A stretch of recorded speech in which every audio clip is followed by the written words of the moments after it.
Yes. Hello. Happy Monday. It is Monday. And sorry, Stanley is trying to get himself some steak pie and gravy treats. Let's give him one quickly. There we go.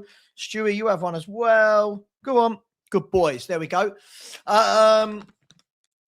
Tasty bites with beef and gravy. There's vitamin A, vitamin D, vitamin E, zinc, sulfate, pentahydrate, iodine, calcium, selenium, sodium, and colours. Lovely treat, right? And they do not taste like, they do not smell like beef and gravy. Anyway, how are we all doing? What a weird way to start a show. Guys and girls, relegation seems to be a word being used more and more when people are talking about Tottenham Hotspur. And of course, there'll be a watch along tomorrow. Yes, there will be a watch along tomorrow. Unless I go to the game. I don't think I am going, but actually I might go. I don't know. Probably a watch along. Maybe I'll go to the game. Who knows? Look. The R word, the relegation word, is being used a lot. And I'm going to start tonight. No, I'm not, because it's the afternoon, isn't it? It's 1 p.m., just gone 1 p.m. I'm going to start this show by showing the table. Now, how bad is it? This is for the last 2 years now. We don't look at the top half of the table. We look at the bottom half. So this is where we're at. Right. So what happens? Well, Crystal Palace nabbed an away win, didn't they, at Brighton? Now, that wasn't actually the worst result in the world, because what it's done is it's made it all very squashed in there. All very, very squashed. So if we look, you've got even up to Newcastle United, right? You know, Newcastle United, 33 points, down to Nottingham Forest on 26. So a 7-point swing. Now, how important for Spurs tomorrow to beat Newcastle? Because if Spurs beat Newcastle, one thing we do is we make it even more bunched up in there. And surely, by the definition that we're in a relegation battle, don't we then drag Newcastle into said relegation battle? Now, I don't think Newcastle United are going to get relegated in any way, shape or form. I'm just going by the positions in the league table, right?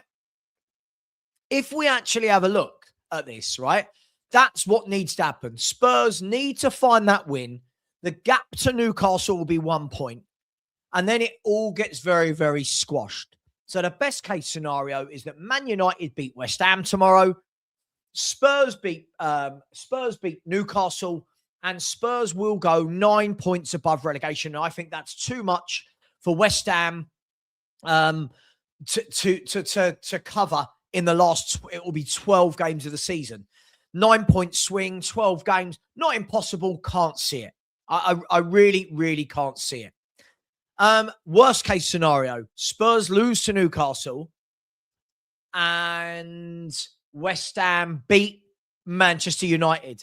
The point gap then to the relegation zone will be 3 points.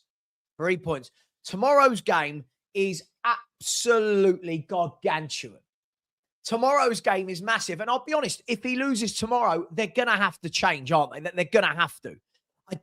Listen, as much as I don't know who there is out there, and as much as we can have this chat in a minute, as much as we can have those chats, I feel like if they lose tomorrow, there might not be another option. Forget what I want, you want. If, you know, I don't think there'll be another option. We could be 3 points off relegation tomorrow evening. Now, that's worst case. Best case scenario is we win, West Ham lose, Forest and Leeds don't pick up any points, and we go, oh, little bit of breathing room. 6 points above Forest, 9 points above West Ham, and you leave those guys to fight it out. Now, this is an interesting one. Let me remove that table. We'll come back to that in a minute. This is an interesting one for me because Newcastle United they're not good away, but we are not good at home. And it puts a lot of pressure. Eddie Howe, I'm starting to hear, is coming under pressure from Newcastle fans. They spent a lot of money. He's been there a long time. And this year they have gone backwards. But this is how funny the league table is. If Newcastle win tomorrow, suddenly they're only 3 points off a Europa League place. So it's all so tight in there. And what we've got to do, we have got to make sure that we are within touching distance of those teams. And at the moment, if we lose tomorrow, we're going to fall away. We're going to fall away. West Ham, bit of a resurgence. They've won 3 of the last 4 Premier League games. They've closed that gap. It's 6 points now. Home game against Man United. But yeah, this is the good thing. Sorry, this is the good thing. West Ham do still have to play United, Villa, Newcastle, Liverpool, Arsenal, City. The games are ticking away. Now, that could be in our favour. Now, if we look at tomorrow night, let's have a look. Who else is playing tomorrow night? Chelsea. I can't believe we're going to say it. We need Chelsea to beat Leeds, right? We need Chelsea to beat Leeds at Stamford Bridge, right? We need Chelsea to win that, and we need Man United to beat West Ham. What would be really good is if Everton and Bournemouth drew, so that no one can get too far away from it. Maybe, actually, if Everton win, it doesn't really matter. But if Everton beat Bournemouth, it keeps Bournemouth just tinkering on the edge there, doesn't it? So tomorrow is a massive night of football. Then when we move to Wednesday night, Crystal Palace at home to Burnley. Aston Villa. We need my mates, Aston Villa. We need Sean's mates. Where is it? There he is. I love it. He loves it. We need Sean's Aston Villa. Sorry, Sean. We need Sean's Aston Villa to beat Brighton. We need Burnley to pick something up at Palace. And we need Wolves to go to Nottingham Forest and get something. Now, here's an interesting one as well. Sunderland, if Liverpool can go to Sunderland and get a win, and we can win, we're then only 2 points behind Sunderland. And all of a sudden, the league table is very, very bunched up. Sorry, 4 points will be behind Sunderland. Sorry, bad maths. The league table is then very, very... Why is this picture still there? Sorry, Sean. I don't know what's going on there. The league table is then very, very bunched up, isn't it? So, look, this is a big day tomorrow. My worry, as always, you know what I'm going to say. I just don't know where goals come from in this team. This is my big worry. If this is not a new concern, this has been a concern I've had since the summer when we didn't buy forwards that score goals. I'm really worried as to where the goals will come from. Now, I think it's going to be a real cagey affair tomorrow between Tottenham and Newcastle. I do.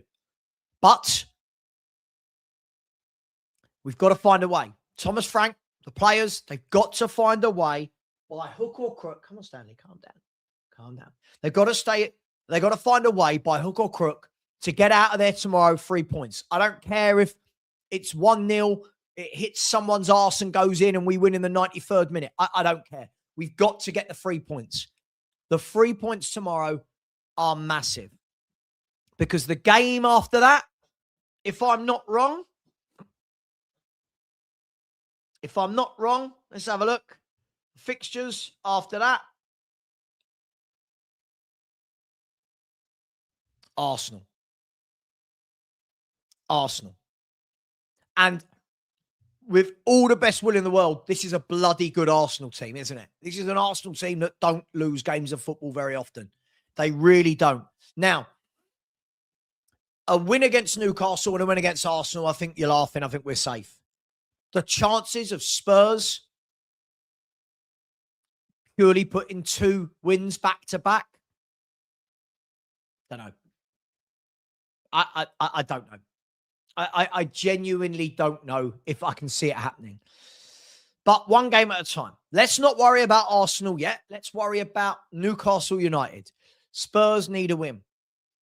Spurs need a win. By hook, by crook, whatever you want to say, we've got to find a way to come away with the points tomorrow. You're going to need Solanke to score a goal. You're going to need somebody like a Gallagher, a Simmons. Somebody's going to have to pop up with goals because we don't have many goal scorers. Odegaard, I believe, has got, let me check. I want to say 1 Premier League goal. Let me look. Wilson Odegaard hasn't scored a Premier League goal this season. You can't have forwards in your team that don't grab any. 5, 6 at least. You can't have a forward that's played 23 Premier League games and not hit the target once. So he doesn't score. So if he doesn't, who scores goals? Where are the goals coming from? Absolutely no goal Kolo. He doesn't score in the Premier League. So you've got Kolo Muani, right? You've got Kolo Muani and Odegaard. That between them, hang on, it's 23 for him, but they've had 40 appearances in the Premier League this year with not 1 goal. And yet when I say I'm worried, people go, oh, Odegaard's really good. You don't get it. Sure, but he doesn't score goals. Sure. Say what you want.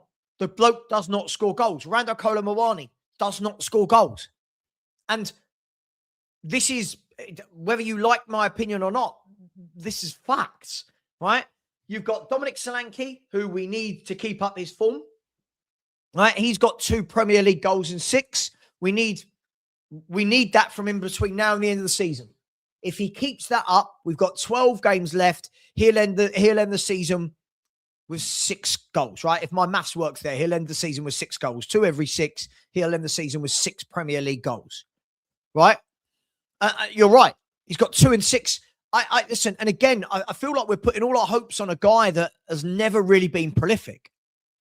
And this is why when I look and I want to put blame at this football club, I genuinely don't know who is looking at these forward players and thinks these players are going to score loads of goals. This is the worry. Loads of you joined me in the summer. Loads of you joined me in the summer and said, we have not bought goals. We have not bought assists. We didn't do it. Where's it coming from? So we need big games from the likes of, we need a Conor Gallagher to chip in. We need a Gallagher to grab, ghost into the box and grab a goal. And again, great point, Dan. I see our fans knock Somerville. Somerville would be our best winger by a country mile right now, wouldn't he? So I don't know where the goals are coming from. And this is where somebody's going to have to step up to the plate. Somebody. I don't know. Paulinho. All right. Odegaard. Simmons.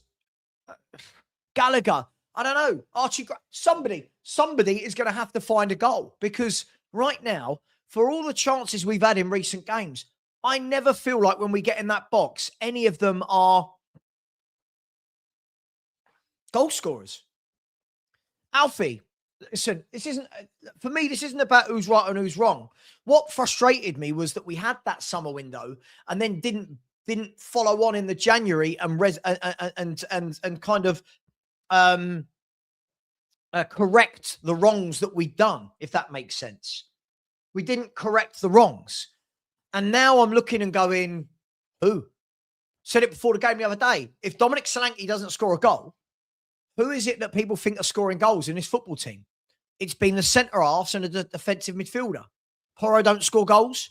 Destiny Udogie has an awful output from the left, doesn't he? Doesn't score, doesn't assist, but I'm always told how good he is going forward.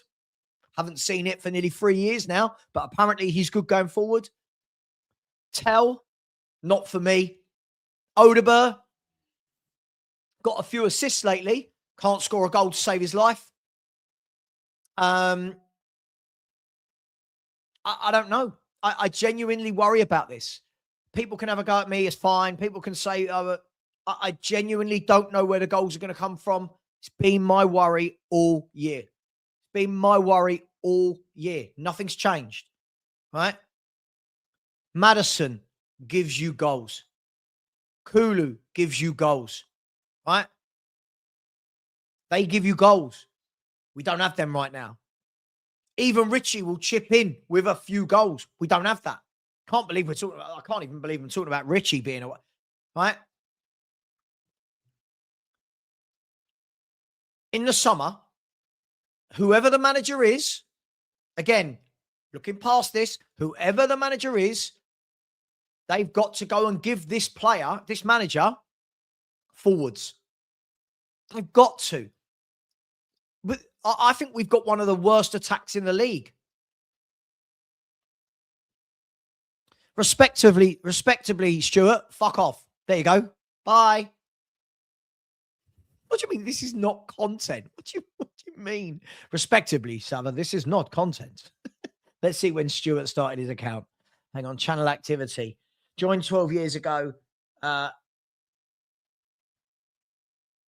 have no idea what this guy's waffling on about.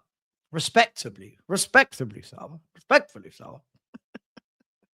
So, where do the goals come from? Who's scoring tomorrow night? Because if Solanke doesn't, I don't know where the goals come from. It's truly weird. It's truly weird at this club. Look, tomorrow night, I think the team kind of picks itself, right? The team picks itself. We are in a position where the only, Spence, is he going to be fit? Maybe Spence is fit.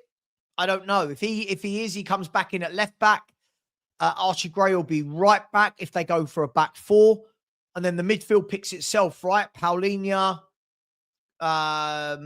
Gallagher, Simmons. And then the front three. I mean, who are you picking? What's the front three going to be? Odegaard, Solanke. I don't know. There's nothing there, is there? There's nothing there. So, listen, big game tomorrow. Big game. All right? Big game. I think we need to get behind the team. I'm hoping the crowd really get behind them tomorrow, because whatever you think of the owners, whatever you think of the manager, whatever you think of anything, Tottenham need a win tomorrow, don't they? I agreed. I absolutely agreed. Solanke's just come back from 6 months out. Dragosin's just come back from a year out. Destiny Udogi's now out injured again. Conor Gallagher is said himself, he needs time. He's not fit. Jed Spence will be coming back, not fit. I don't know. I just genuinely don't know what's happening right now. We've got half fit players and people are going, the intensity's not there for 90 minutes. Yeah, because no one's fit. The whole thing's a mess. Listen, and I don't think a draw helps anyone. Yeah, it might have a draw written all over it. We are in serious trouble if we lose tomorrow. I do think that he'll go if we lose tomorrow. Not saying I would. I do think he will go. I'll be very interested to see who comes in.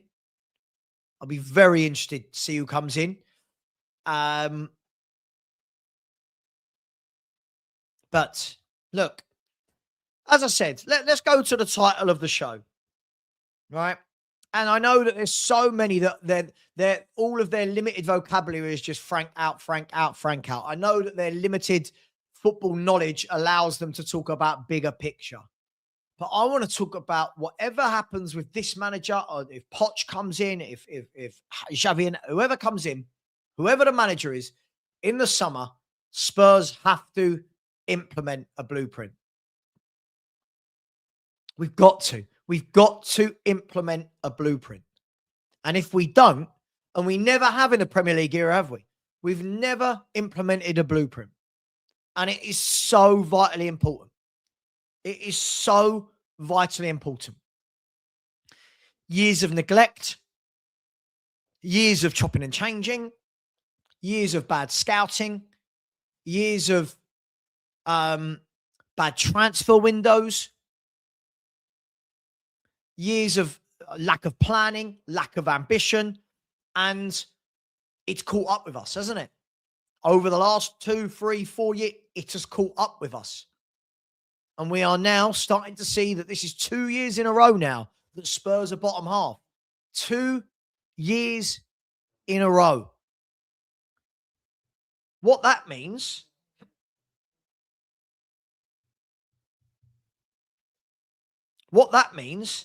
is this is no longer bad form, is it?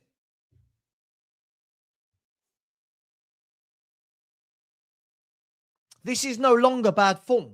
This is no longer bad luck. This is now what we are. This is 2 years in a row. We are cemented in the bottom half of the table at this stage of the season.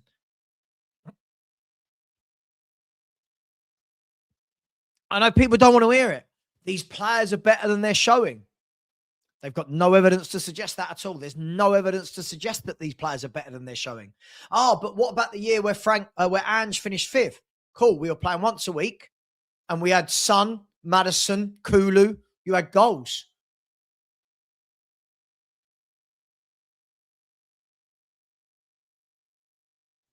This is the problem. This is what we are if we are unable to put out our best players. Agreed, Tom. But the problem is injuries happen. Clubs have to be able to cope with it. And Spurs have left themselves in a position where we can't cope with it. We knew in the summer, we knew that Son had gone. We knew that Maddison was out for a year. We knew that Kulu was out for nearly the whole season. And did we go and replace them with goal scorers, ready-made players? We did not, did we? We panic bought in the last week of the window, and it showed, didn't it? We panic bought. And whilst I think Xavi Simmons is a really good player, that I think we will see really good things from him in a Spurs shirt, not ready to hit the ground running. Momani, panic signing on the last day of the transfer window. Panic, panic, panic, panic. No blueprint. Bad signings, no blueprint. Terrible January window, no blueprint. Bad scouting, no blueprint. We don't have anybody at the top. As I said, we can have this chat. I think Frank will go sooner rather than later. We can have that chat all day long. And for all those YouTubers that the only thing they can say is Frank out, Frank out, Frank out, Frank out. Sure, but what's the plan post-Frank? I thought they were going to implement a plan in the summer, and they didn't.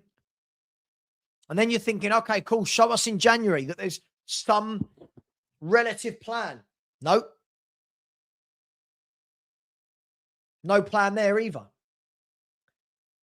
And this is why I'm trying to be one of the only YouTubers. I'm trying to be one of the YouTubers that gets the conversation started about what about there? Not saying don't sack the manager. Managers will come and go. I'm not bothered about that.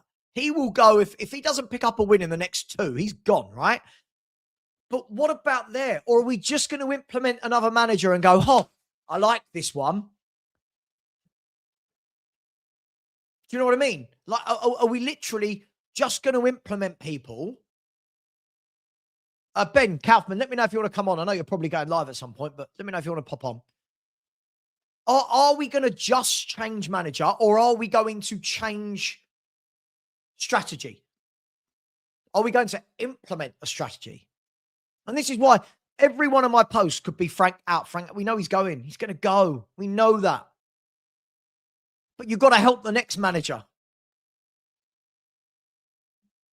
They've got to help the next manager. Whether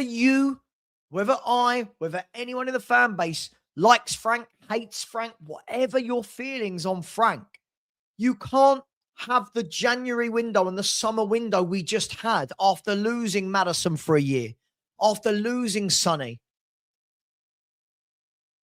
You can't have those windows and then we go, this is all on one man. It wasn't all on. I didn't like Ange. Never did I think the whole club's fault was Ange. I just didn't like him as a manager. We could do this. I like this manager. I don't like this manager. I like this manager. We can all do that. We all do that, right? There's been managers in the last 6 that some of you would have liked, some of you wouldn't, and vice versa. That's absolutely fine. But at any stage, are we all going to take a step back and go, hang on, this is shit. Like how the club is run. Like, this is shit.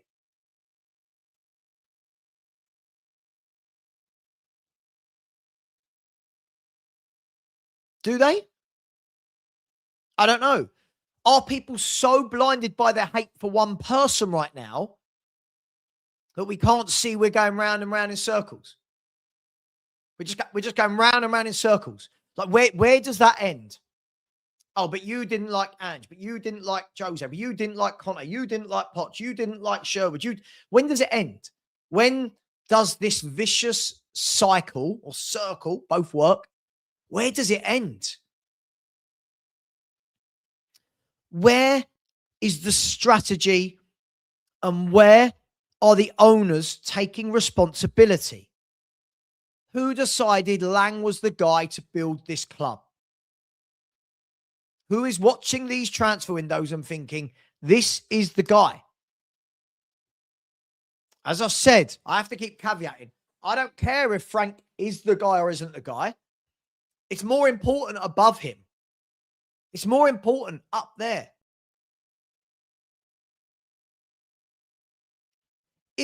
If you want your football team to do well, you cannot downgrade every time you buy.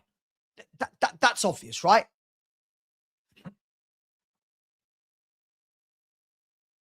That's so obvious. If you lose Son, not saying he shouldn't have gone. I think Son should have gone. It was the right time. You can't not replace. You can't lose Kulu and Maddison's goals and not replace with players that are of that skill set and that profile. I love Kudus as a player, but you know, if you bring in Kudus, the winger on the other side needs to be an out-and-out goal scorer. We did not do that. We did not do that. We've not had a ball-playing midfielder for, I can't remember.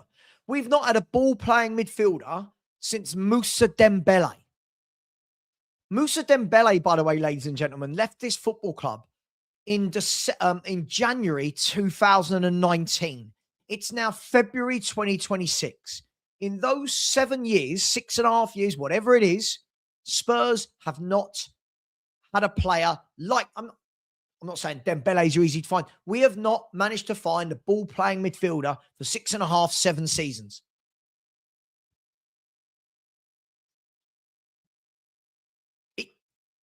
It beggars belief. It beggars belief.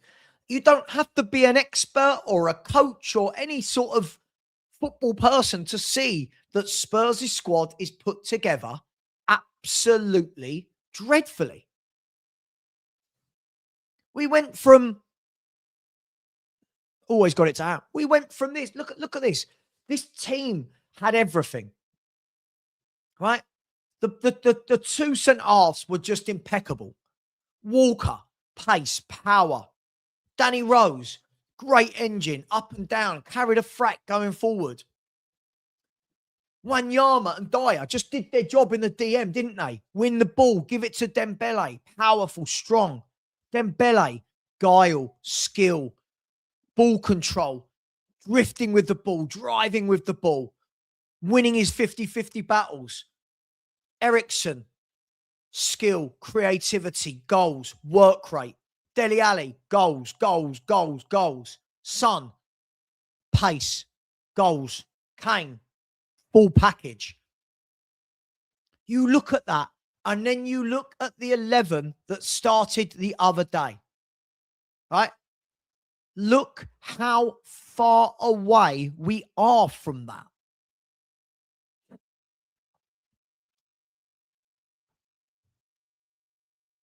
Look at it. Everything I just said there about that team, right? Look at this now. Udogie offers no threat going forward, like Danny Rose did. No threat going forward. By the way, he's been here. This is his 3rd season in the first team at Tottenham. No threat at all. I can't really use Gray. It's unfair for me to talk about Gray at the right back because he's not a right back. Romero, Van der Ven, they're good, but they're not Jan and Toby. They're not this great partnership that everyone seems to think they are. I'm constantly these two are two of the best centre-halves in the league. They're not. They never have been as a pairing. Look how many games we've lost with these two as a pairing. Look how many mistakes are made between those two. Look how many players just drift away from their man. It's not that Van de Ven is not a good player, but again, when you looked at the Jan and Toby partnership, this is nothing on that. This is not that. I don't care what anyone says. If anyone thinks Van de Ven and Romero are anywhere near that too, you look in the midfield. Now, listen, I love Paulinho. It's different because this midfield is a different makeup, isn't it? But again, what you haven't got in this midfield, and bearing in mind, there are no other midfielders that do what I'm about to say, there's no ball player. There's no Dembele type in there. There's no Carrick type, a Modric type.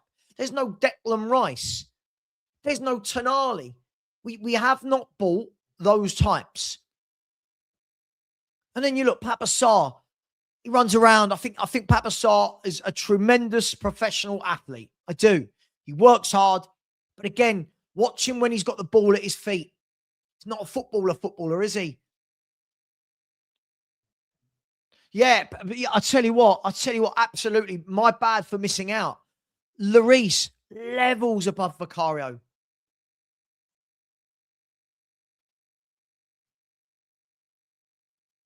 Mate, I've been to the last two protests. No one's there, mate. I don't know what you're talking about.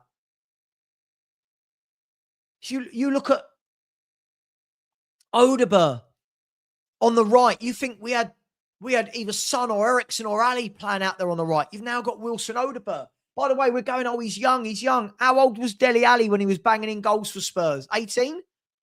19? How old was Ericsson when he came to Spurs? 21? The same age as Odegaard, right?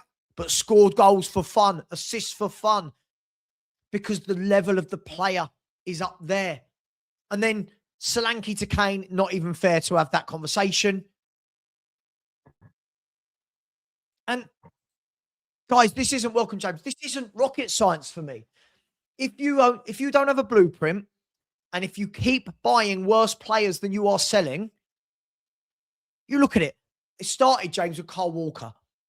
Spurs sold Kyle Walker, and it was, Aurier, right? Trippier was in the squad, and then Aurier came in. Okay, cool. Danny Rose. Since Danny Rose, I don't even know if we've had a proper left back that I actually think is a really good left back. We've had Sessegnon. We've had Davis. We've had Adogi. And by the way, I didn't even think Danny Rose was that level, but miles above these. Van de Ven and Romero are not the tongue out of it. Everyone's been downgraded, James, and we wonder why we are now a bottom half football club. Yeah, no, it's hard to disagree with anything you're saying there. For me, the levels of players nowadays, and compared to them, I mean, even the likes of Aaron Lennon, like, he was no frills or spills. He had one trick, and that trick worked. But compare him to Tells and Odegaard now, I'm sorry, there's levels. And Aaron Lennon isn't the likes of Ericsson, Dele Alli. Do you know what I mean? So they're so far. We've fallen so far, and that's what I worry about. To be honest, I know you're saying there about whether Frank goes or if you think he loses the next two games or so on. I think if we lose our next two games, I think we're in a bit of a relegation scrap now anyway. But if we lose our next two games, I then think the club have to sack Frank in hoping of a manager bounce, not knowing it's going to work. I think it's more of, right, we have to throw this dice because, well, we have to, yeah. At the moment, he may get points, but we've seen so far it's just lost. So for me, even a bit tactical, I would say, right, Frank, you've got these two games to prove it. If it doesn't work, you need to change something. They messed up the transfer window, so there's nothing else they can do. They have to roll something, and that, for me, is the only thing that they can do. I agree. I think that, I don't know if you watched the beginning of the show, tomorrow's massive. Tomorrow is a massive day. If West Ham win and we lose, we're one game away from being in the bottom three. Like, do you know what I mean? So they got United, haven't they? They've got United at the Olympic Stadium, yeah. And then who's their game after that? Yeah, so this is the saving grace for us. So let's have a look. So West Ham United have got These are their next games. I won't count the FA Cup. They've got Man United tomorrow. Then they host Bournemouth at home. Then Liverpool away. So if we say just take those two games first, by that we're level on points, because I think we're going to do well. I don't think we're going to get any points out of the next two games. Maybe a draw at Newcastle because they're playing not great, but that's wishful thinking. So if we take those two, I would expect Liverpool to beat West Ham. But if they're as a whole squad go, boys, we're level now, that you're going to get another 10 or 15% out of them because they're going, we've done it. We just need to get this. And then if they win and we win, they could be like, right, boys, they're struggling. They're on the ropes. And then I don't think we've got enough to kind of come back, to be honest. Unless, like you're saying, I don't think a manager's going to come in and change everything, but he may come in and get 3 or 4 results and then that's it. But that may be enough to keep us up. So for me, if we lose those next two, I'll be worried. If United win, if West Ham beat United, I'm worried. I'm really worried. We all need Man United. I mean, again, tomorrow as well, Chelsea. We need Chelsea to beat Leeds. Like that's where we're at now, James. We're at the portion of the season where we're looking at the other teams that we hate, going, please, Chelsea, we need you to come on, Chelsea. We need you to get a result. The saving grace is this. After Man U and Bournemouth at home, they have got Liverpool away, Fulham away, City at home, Villa away. So those 4 games, we need West Ham to get like nothing. We need West Ham in those games to pick up nothing. But right now, and who have we got in the same period of time? In the same period of time, Tottenham. So we've got the next 2. We know in the same time they've got their 2 home games. We've got Newcastle and Arsenal at home. Yeah. The 4 after that, we've got Fulham away. Not easy. Palace at home. Liverpool away. Forest at home. So I would say Palace are going to kick on now. I would think Glasner would have kind of put a bit of rocket. They would have got their first win. I reckon that they will pick up a bit. Liverpool, I mean, we don't beat them, but they're struggling a little bit to get over the line. And Forest, again, if they're fighting for their life, mate, you know, I don't know. I think naturally when you're a Spurs fan in the position that you're in, you naturally kind of think, oh, God, this is really bad. Hence why, for me, I would say, right, I don't know who they're going to get or whatever, but you could kind of offer a 6-month loan period for a manager to say, like, you just do what you've got to do. Even if it's Sam Allardyce, we need to win 4 games and then go from there. I just feel like it's going one way at the moment. I don't know if there's going to be any upsides. I don't think it's all Frank, but at the same time, it's hard because for me, Frank now needs to go ultra defensive or ultra attacking to try and win a game. That for me, there is no right. Let's try and play this team off the park. Let's try and do this or that. Let me stick to my formation. No, you need to go 5 at the back, or you need to go 3 at the back and 3 up front. You have to go now because if you look at this, James, right, and I was saying at the beginning of this show, this is how tight it is. If Newcastle, first of all, let me say this for any Newcastle fans in the chat. No, I do not think Newcastle are getting relegated. But what I will say is this. What Spurs can do by winning tomorrow, James, not only our hopes, but we then just drag Newcastle into that fight with us, right? Because Brighton are playing... God, let me bring these fixtures back up. Sorry, one sec. So Brighton are playing... Villa at Villa. So you would think that Brighton are in terrible form right now. They haven't won it. They've won 1 in 13, right? Brighton. Yeah. So if Villa beat Brighton, right? If Chelsea beat Leeds, but Spurs can beat Newcastle, look how tight it will then be between Newcastle, Palace, Brighton, Tottenham and Leeds. They'll all be in there. But the big one is Nottingham Forest. Sorry, Palace have got Burnley. And Nottingham Forest have got Wolves. So this week, this Tuesday and Wednesday, James, is massive. Like, Yeah. Massive. Well, a lot of people say 38 points will keep you up, but we've got, what is it, 13 games? We've That's got 13 only, games left. and what are West Ham on? 26, 23. 23.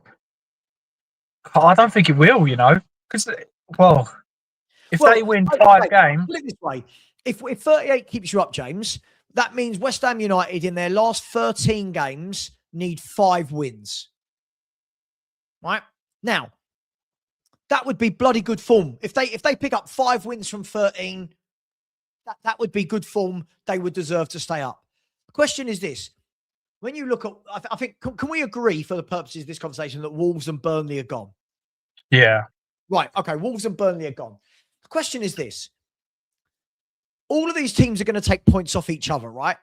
I can't see that any of these teams go on a run that's good enough where they just win 4-5 on a bounce and completely take themselves away from relegation. Well, other than West Ham, right? Other than West Ham, because they've done that. Haven't they won 4 out of their last 5? Well, they won 3 of their last 4 in the league. Yeah, sure. But I spoke to my West Ham mate yesterday and got a season ticket there. And he said to me, being the pessimistic West Ham fan I am, he said, I'm just worried that our run has come a bit too early. He said, I'm just worried we're getting the wins in a bit too soon. But look, there's enough teams in and around it, right? There's enough teams in and around it. What we've got to make sure is that we don't end this week, right? So by Wednesday night, when every Premier League team has played, we can't have allowed Palace, Brighton and Newcastle, the 3 teams above us, to have gone even more points above us, right? And this is why the Newcastle game is massive. And who have Forest got? Forest have got Wolves at Forest. So, yeah, I would say if they win that, they're 20 points with us. If West Ham, mate, this is getting scary, isn't it? Yeah. It is, because we're not winning. I can't see us winning in our next 2. And to say not is harsh. I can't see us winning in the next 2. I would fancy us more at Newcastle away than I would Newcastle at home. And I know that sounds stupid, but our away form is better than our home form. Arsenal, I don't see it unless there's an absolute miracle. And then I just think we're going to be in serious trouble. If West Ham beat Man United, well, the only thing that's keeping us out of that bottom 3 is goal difference.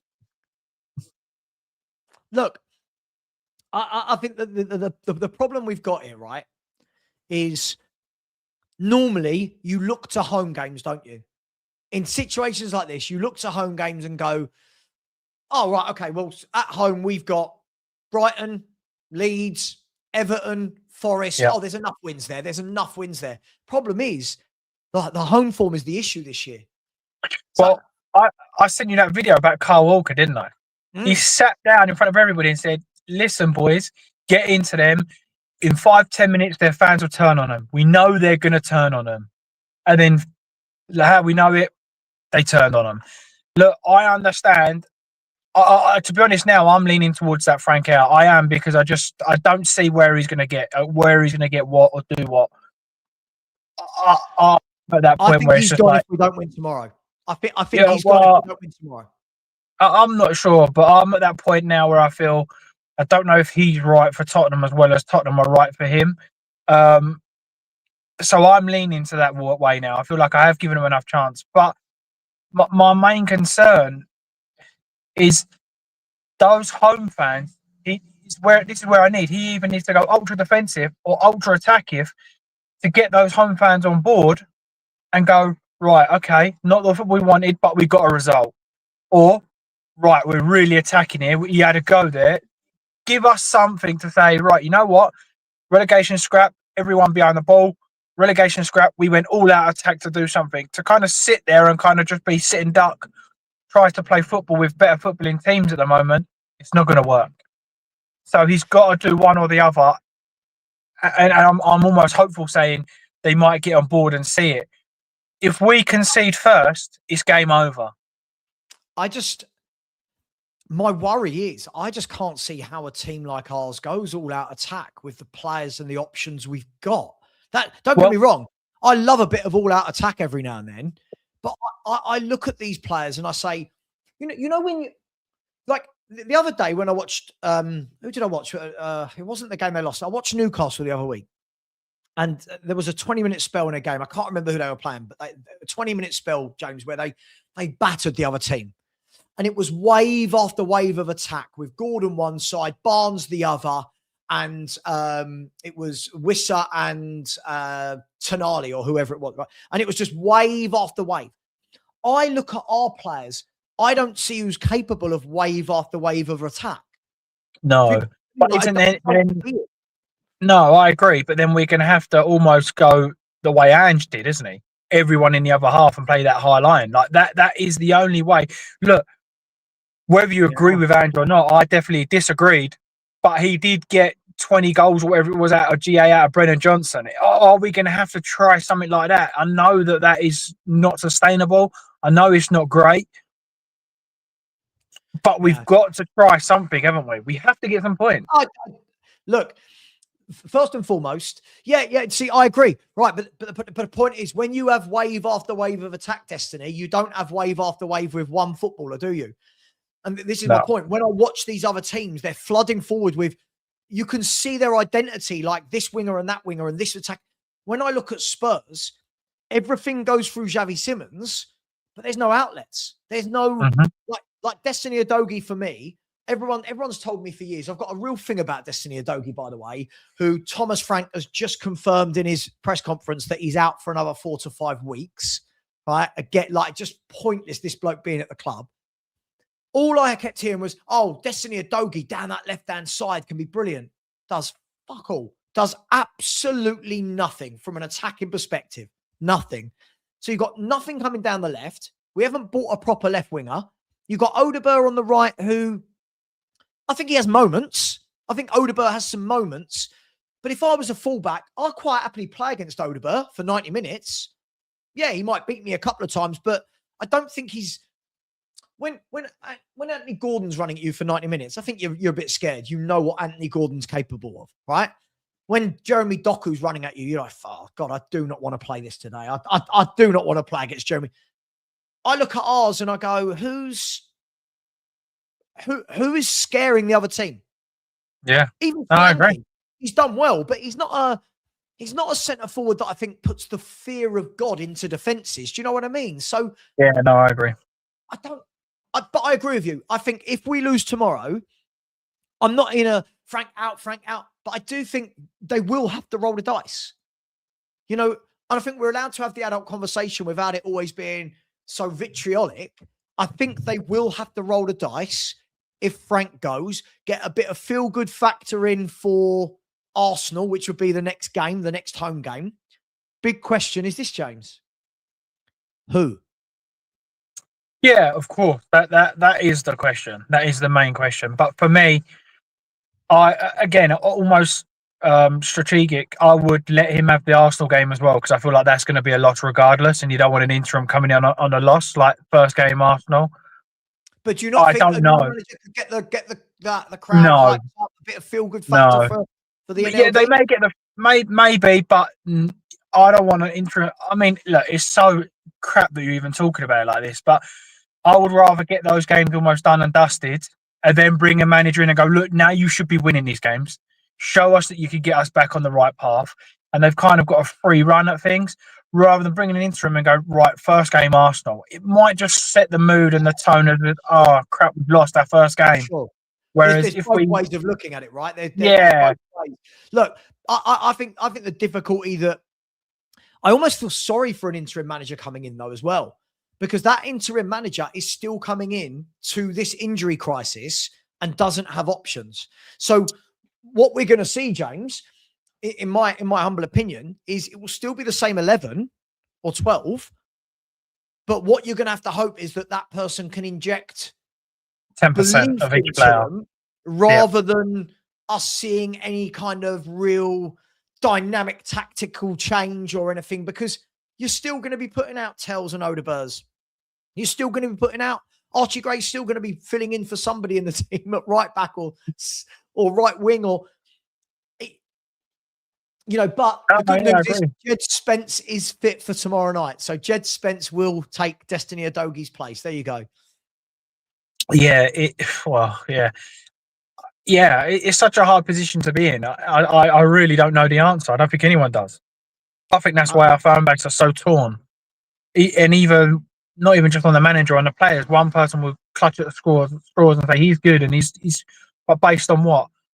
Well, the stats are saying that everyone's crap. So what are we basing it on? Are we going that? And that's where I mean.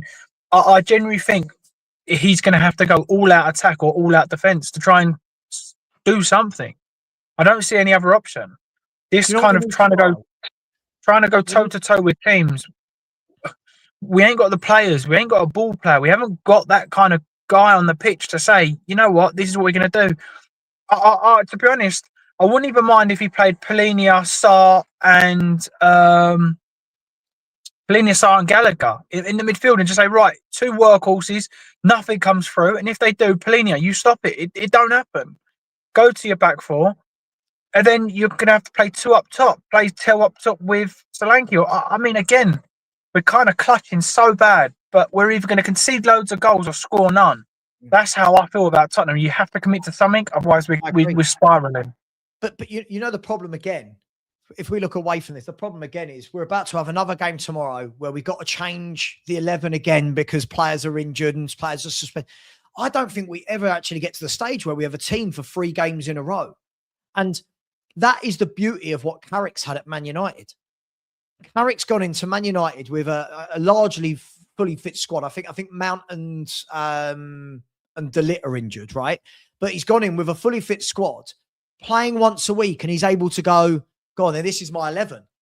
Now, I can't remember the last time Spurs remotely played an 11 the same formation, because every game it's, oh, right, Adogie's out this week. Oh, Romero's out this week. Oh, Solanke. Oh, Kudus, Madison. I've never known a scenario like it, James. No, the injuries are crazy.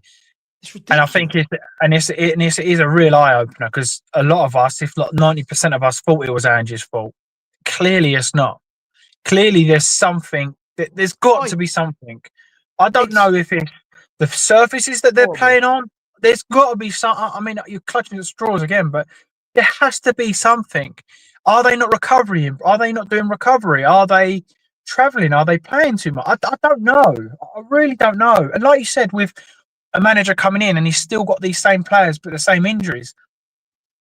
I mean, this is how sort of bottom of the barrel you're kind of hoping. But is it a case of something like Ryan Mason comes in, just because first name on top of my head, puts his arm around Tell and says, Tell, you're my guy. You are my guy. Show us. Let's prove everybody. And he gets 20% out of Tell and he wins a couple of games, scores a couple of goals. I don't know. But when you're clutching this bad, are those players good enough to deliver that for a manager, though? No, exactly. This is my worry, right? This is the thing, right? We talked about this yesterday morning. And when people compare the Carrick situation to Spurs, they've got to remember, Michael Carrick, if he came in and picked up Spurs, he's not picking up Cunha and Buemo, Bruno Fernandes. He's not picking that up. He's picking up players that are not proven. You think of those players I just mentioned to you, right? Bruno Fernandes is proper proven, right? Cunha and Buemo, these are proven footballers. He'd be coming here and picking up Tells, Odebers, Grays, Sosa, Dragic. These aren't proven footballers. Right, Colo scores loads of goals, Moani. He'd be picking that up. And also, what he wouldn't have here is, if you look at Man United, for example, they had frozen out Kobbie Mainoo, hadn't they? They'd frozen out Maguire and frozen out Kobbie Mainoo. Carrick's able to turn around to those two and go, no, I'm bringing you boys are coming back into the fold. Arm round them, like you said. Hey, straight away, Maguire's playing brilliantly. Kobbie Mainoo's playing brilliantly. We don't have that. We don't have any players being ostracised, or we just don't have players. Tell and Kolo Muani are probably the only two, maybe Sarr.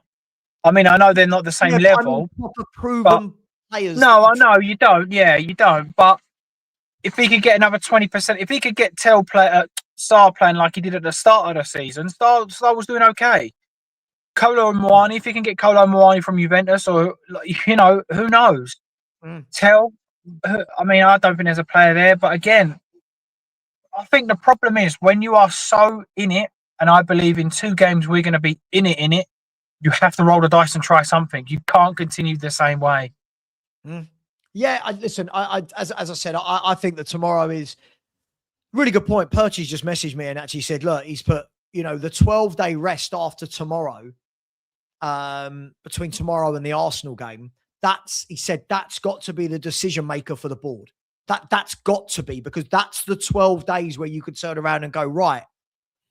And if a new manager comes in, you've got some time to work with the players. You've got 12 days to work with these players to implement some ideas. Problem is, if we wait till after the Arsenal game, you don't. So it's just food. It's just food for thought. But tomorrow, I think if we can get a win tomorrow, I think we get a draw against Arsenal.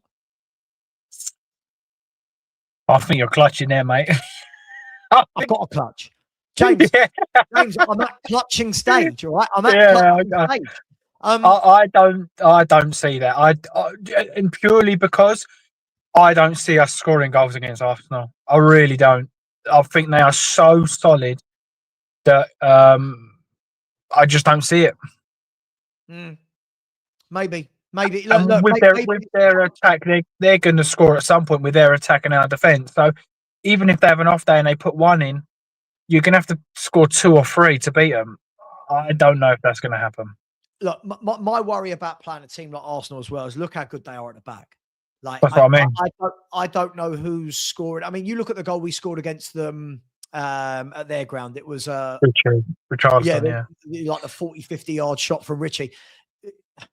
Look, I don't know, right? I'm at the stage now with I'm open to all. It's not my decision, but I'm open to all suggestions and all ideas. Right? If Frank goes, 50% of him can complain with the hand he's been dealt. 50% of him can't because he's not getting results. Like that's the story of a manager. I just hope that what happens is that for everyone who wants a new manager to come in for the last 13 games, 12 games, is that we don't see on a bigger scale what happened when Conte went. Because when Conte went and Ryan Mason and Stellini, and it went like that. Now, that's a real big worry, right? If you don't get that manager bounce, there's a real worry that manager could be worse with the same players and takes us down. So it's a... Yeah, well, could it be worse? Like, how does it get worse? I suppose that's the thing. We've won 2 in the last... Well, yeah, but in terms of like picking up results, what have we won? Like 2 in the last 16? Like, how does it get worse? Well, that is why it comes worse if you get relegated. Well, yeah, but I mean, as a manager coming in, for me, like you said, you give Frank the next 2, and then if they're both losses, that's 2 wins in 18 games, 2 wins half a season. Like, for me, you just can't. It doesn't happen like that. You can't. Well, I don't know who comes in, but you're going to have to pay. You're going to have to pay a lot of money to get rid of Frank. B, you're going to have to pay a hell of a lot of money to get a guy in, even if it is just for 10 games, 13 games. You're going to have to pay serious money. I mean, Alonso, for example, hypothetical, Alonso. You say to Alonso, look, there's 10 games left or 11 games left. I'll give you £1 million every game you play. Yeah. And then let him say yay or nay. I know that is so hyperbolical and far-fetched, but you're going to lose a lot more than that going down. Like, if I was him, I'd say, yeah, I'd do it for 1.5 million per game. And then I remember though, flip that. See, from our side of things, yes. From his side of things, his agent will be telling him, hang on, mate, if you take them down, if you go there and you take them down, you've gone from Real Madrid to getting Spurs relegated. He will go down as the manager that got you relegated. So this is a big decision, right? I do agree. I also think, though, that I think that he would have enough to keep us up. But B, I think towards the end of the season, we get a few guys back. I think Kudus will be back. I don't know about Kulu, but you'll then get Romero back. You'll kind of then find in form Porro will be back. Not saying that these players are amazing, but you are getting players back in, Dansos and stuff. So it could be another one where he says, look, you go in there, win 4 or 5 games. You've kept them up. You're the hero that's kept them up. I also think if he takes us down, he could come out and go, this is the worst squad I've ever seen. No one was keeping this team up. You know, But I think there's... Scott's right here, right? Scott is right. This is the thing. You know, it's like Ange went into Forest, didn't he? New manager bounced. No, they didn't win in 8. Edwards lost his first 7. Listen, I'm playing devil's advocate, James. I'm playing devil's advocate. I'm just looking at both sides of it. You can get a manager that comes in and you go, oh, he's won his first 3. Premier League safety is guaranteed. Or you get a manager who comes in and realizes, oh my God, these players are just not as good as we thought, and they keep losing. There's no right or wrong here. Either way is a massive risk. So I think, we've only won 2 in 16 or 2 in 18? We've only won. I think it's 2 in 16, I think. So if you give him the next 2 games, we've only won 2 in 18. That's like, 2.5 I know he's saying, right?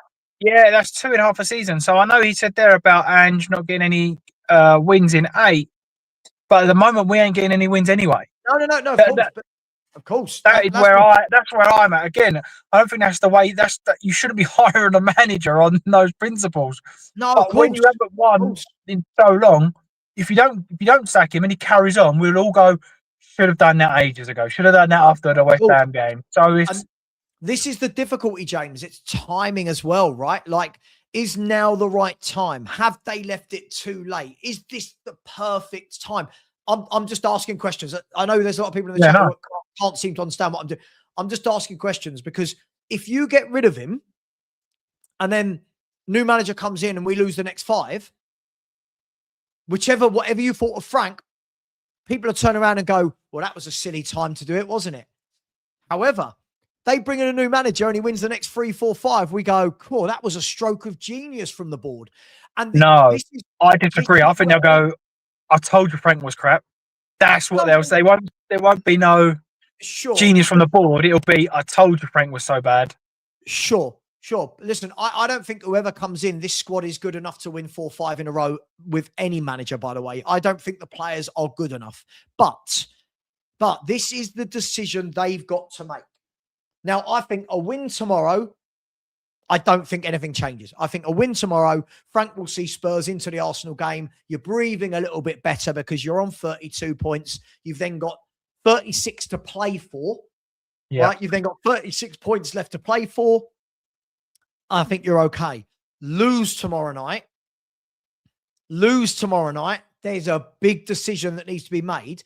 I would almost respect them. I'm not saying I condone Frank being sacked, but I would almost respect them. If we did lose tomorrow night, make the tough decision. Like we have so far, and Sean is bang on when he says this, Spurs have not seen Vinay make a big decision. We knew Levy, whatever you thought of him, we knew Levy was not scared to make a big decision and be the pantomime villain. Agreed. With Vinay, we've not seen him make a big decision. Now, I think, for me, you know my thoughts. My thoughts are whoever comes into this with these injuries, without forwards, I think we're fucked. However, if they go and make the big decision, go and get in, like you said, like an Alonso for 10 games or whatever it is, at least then we know Vinay's got some cojones on him. At least then we know he's made a big decision for the football club. If we lose tomorrow and he keeps him, it's a big risk. It's a big risk. That's all I'm saying. Yeah, I agree. I completely agree. He is, you know what they say, like, just because something's happened once and they've got away with it once, i.e. Arteta, I mean, it was never this bad. They finished 8th, but because he's stuck with a manager once, doesn't mean it's always going to be the same outcome, right? Different players, different fans. They didn't have any fans in the ground at that point. There's so much to it, to be honest. So much to it that I'm not a fan of him anyway. Not a fan of Lange. I mean, I'm not a fan of anyone, if I'm being honest. Like, this is the worst I've ever been towards. Look, I always love Tottenham and I always watch Tottenham and I always want to be around sort of whole Spurs community. But at the same time, I've never felt so distant from this club. Like, I couldn't care. So Now do you we agree lose, with and me I'm then, like, James? now we lose, and I'm like, on I to the know. next one.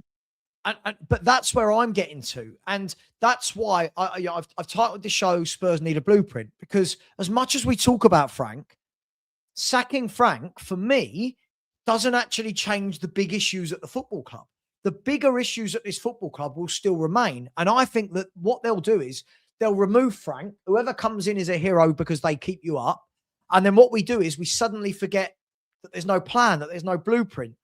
So for me, whoever is the manager, James, you and I talk away from YouTube as well. I've said to you a million times, as it stands, if the hierarchy is the Lewis kids, Lang, and Vinay, I don't care who the next manager is. I don't care. Bring in Ryan Mason. I don't give a shit because they don't give a shit. Yeah. If I see that Spurs go in and go, right, we're bringing in a Paul Mitchell or a Ralph Rangnick to run the football side, now I give a shit about who the manager is to work under a plan. Now, go and get yourself Pochettino back and say, here's a plan for Poch. Fine. So could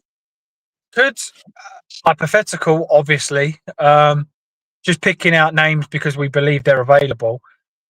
Tottenham come out after the Arsenal game and say, right, Ryan Mason's coming in interim, but we've just signed a deal with Pochettino. He comes back at the end of the season, and it kind of then starts to make a bit of sense, doesn't it? Conor Gallagher, captain. You start getting some players back. I know that's not all Frank's fault, but is it then we kind of go, right, Paul Mitchell comes back, right, now you're kind of on the right steps, even though you've almost dropped in Ryan Mason, but at the same time said, look here, but really look over here. There's the bigger picture. Direction. But James, it can't, as I said, it can't just be the manager, right? No. We've done this so many times that everyone surely has to hit their brick wall with realizing that, yeah, we can like or not like a manager, but that the bigger issue goes upstairs. So if they turn around and go, we're bringing Poch back, but Lang and Vinay are staying, I don't care. I genuinely don't care. I don't either. But would that turn the crowd up a few decibels to get a few extra points? Of course it because will, the Pochettino song. So that is where I'm saying, even if they did bring in Ryan Mason and he comes back and he says, I'm going to play attacking football, blah, blah, blah, blah, blah, blah. And then the club go, boom, Pochettino. That first game after Arsenal is going to be Pochettino's name sung and sung and sung. He may even make an appearance, and say like, hello, I'm going to come back after the World Cup, blah, blah, blah, half time. That then gives the vibes. Yes. But James, it can't just be Poch. They've got to go above. But what I'm saying is just to buy in. No, I agree. I do agree. But what I'm sort of talking about is short term, just keeping the club up. Just sort of keeping the club up, because then the fans turn up a decibel or two. That naturally creates a good atmosphere in the grounds now. Are the fans going to stick together and say, look, let's just stick together for Mason? We've seen what's coming. We like what's coming. Let's get to there and see what happens. I agree with you. I think if Lange and Vinay and stuff are there, look, they've got a point to prove, or they need to leave. Like, let's face it, all this whole January, now we're going to act in big. That, for me, would be the fans are back on side, atmosphere's lifted, see what we can do. I don't know if it'll work, but again, it's rolling the dice, right? Sure. The question would be to this: if you're Pochettino and you're approached now to take over in the summer, surely you're going to put a stipulation that says, yeah, I'll take you over if you're in the Premier League. Is Pochettino going to want to join in the Championship? I think he would. Well, there's two sides. For me, every interview he does, he talks about Tottenham. Every interview. Even when he signed for Chelsea, he spoke about Tottenham. So if that is as much as he says it is, look, it's going to be like, right, you're coming in, we've gone down, you're the guy to bring us back up, and you're telling us competing for the league and the Champions League and la, la, la, la, la. I think that he would. But again, like you said, it's a roll of the dice, isn't it? Yeah, no, of course. I just think it would be interesting to see if we went down, would Pochettino want to join? I mean, listen, the thought of going down, James, is just catastrophic. You think which players would stay? Which players would Be a we good be thing. able? You think you wouldn't be able to keep a lot of them because of the No. wages. You can't go down and have Gallagher, Simmons, Romero all on 200 grand a week in the Championship. Can you? I dare say they'd have a release Of clause as well, to be honest. I dare say. course they will. They're not silly, these people. They're not silly. They'll have release clauses. You think Gallagher would go, Paulinho wouldn't come back, Simmons would go, Kudus would go, Dominic Solanke would go. And then what you're left with, Romero would go, Van der Ven would go, Vicario would go. What you're then left with next season is your Tells and your Odebergs and your Greys and your Bergvals. And none of those are going to have the fight to get you up because the Championship is I know this sounds mad. The Championship's a different beast. You can't just have young, talented players. You need experience. You need people that have been there. You know what we'll be doing if we go down? We'll be buying back the likes of Japhet Tanganga. You laugh? Yeah, no, I agree. Yeah, no, I do agree. We'd be you think we'd probably make about 500 million this summer in player sales? Maybe the club want that. Yeah. You know what I mean? Everyone goes pocket of cash and then they'll sell up. I don't know. There is so much unturned with this club. It's ridiculous. Are we getting an owner? Are we getting a 30% buyer of Levy's share? I don't believe any of it anymore. You know, I know people were talking about buying Levy's shares, but it's all well and good buying them. But if he buys them and he goes down, what position does that put us in anyway? I don't know. I'm so 50-50 with everything. And I think that's the problem.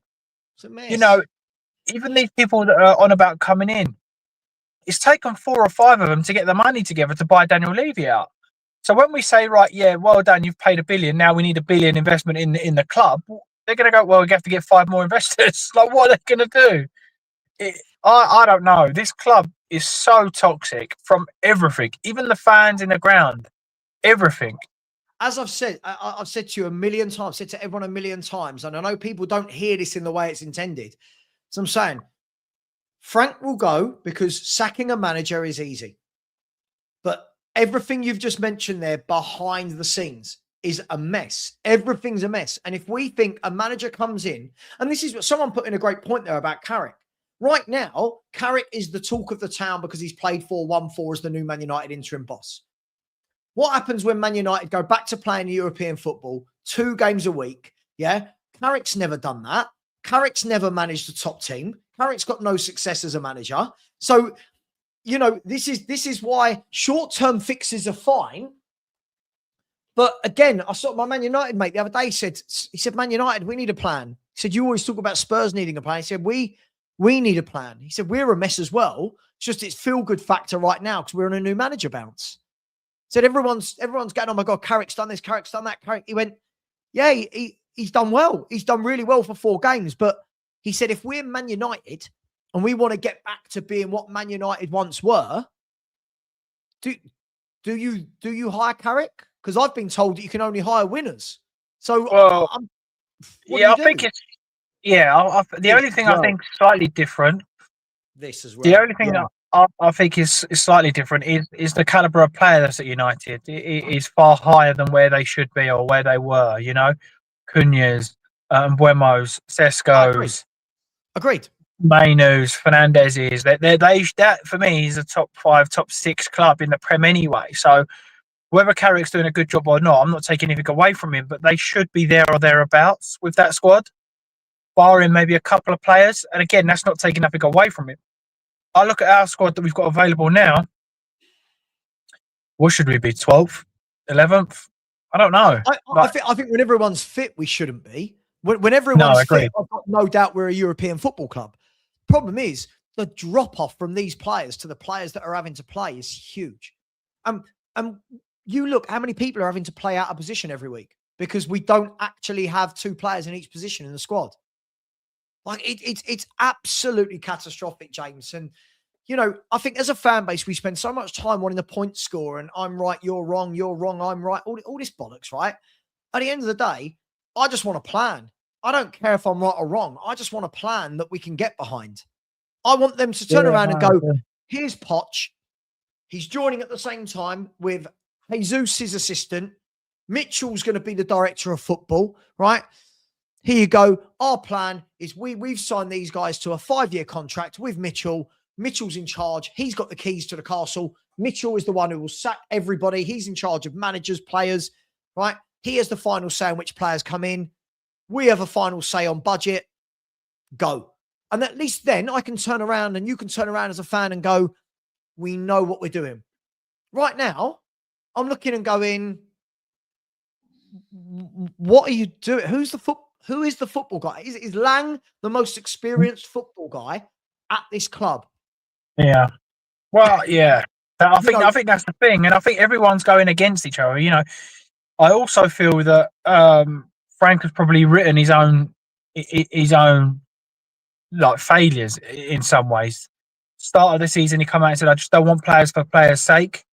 But unfortunately, our players are so poor. We need someone else in to help that. And then in the window, he said we want them for short and long term. And then Lange come out and said there's no point buying someone that don't fit long term because then we've just got him sitting there. No point buying players for players' stake or mistakes, whatever he said. If I was Frank, I would be going, we need players. Not now, not then. We need them in now. We have no one available. I said to you the other day, if Xavi Simmons gets injured, I will then be going, right, we're going down. If he gets injured tomorrow night, right? If he gets injured tomorrow night, I kid you not, I don't think Spurs have anything going forward. This guy, I've said this for ages, right? Whilst Kudus, Kulu, and Maddison are injured, there is no one else in that 11 with a proper technical mind. There's no one with that proper technique in their feet to put their foot on it, dip the shoulder, spray a ball out wide, play the 1-2, give him go. He's the only one. If he goes down, we go down. There you go. I'm going to call that now. I think if Xavi Simmons goes down right now, we go down. He is the key. Yeah. No, I agree. I really agree. I feel like we are so far down that if something like that was to happen, it would be that'd be. I'd now be saying it's happening. Like I wouldn't bet against that now. Now I think maybe it's a Spurs fan in me, a bit stuck up. I still think there's not a lot of chance we're going to go down. I still think we're going to get enough. But if something like that happens, I would then be going, wow, this is happening. But you know what, James? And first of all, Lee, big up to you, my man. Says, yeah, if you have a plan, you have targets, everyone can be held accountable to the plan. Right now, we have no idea who is steering the horse in the right direction. Listen, this is absolutely it, Lee. The problem for me is, let's say I agree with James, by the way. I think we will have enough to stay up, right? James, if we stay up, whether we finish 15th, 16th, 17th, that will be 2 years of evidence that the board need to look and go, how do we ensure we do not get in this position again? Because they did not learn their lessons from last year. They've seen the squad struggle with injuries and finish 17th. They've brought in 2 senior players and 2 loans and gone, go on, Champions League. If we do that again this year, they've got to turn around and go, right, we've got to go big. We need to ensure this does not happen for a 3rd season in a row. For me, if they do the same thing again this season, because look, whether you want Palhinha or not, he's a loss.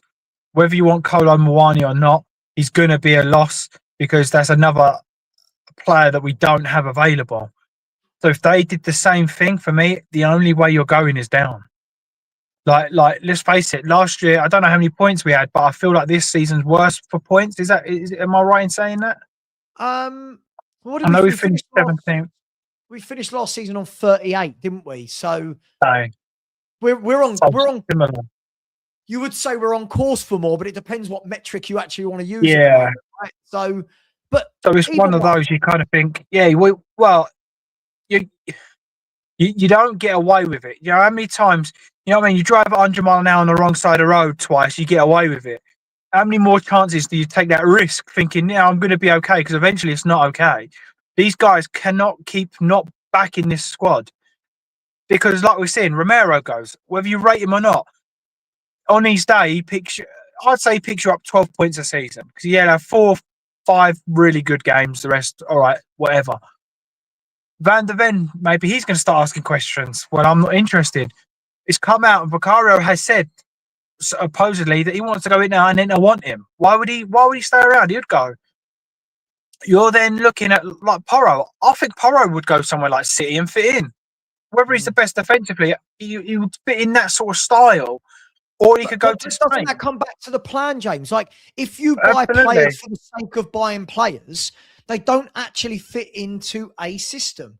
We have got players in this squad have been bought for Poch, believe it or not, because Ben Davies is still there. Poch, Conte, Poch, Jose, Nuno, Conte, Ange, and Frank, right?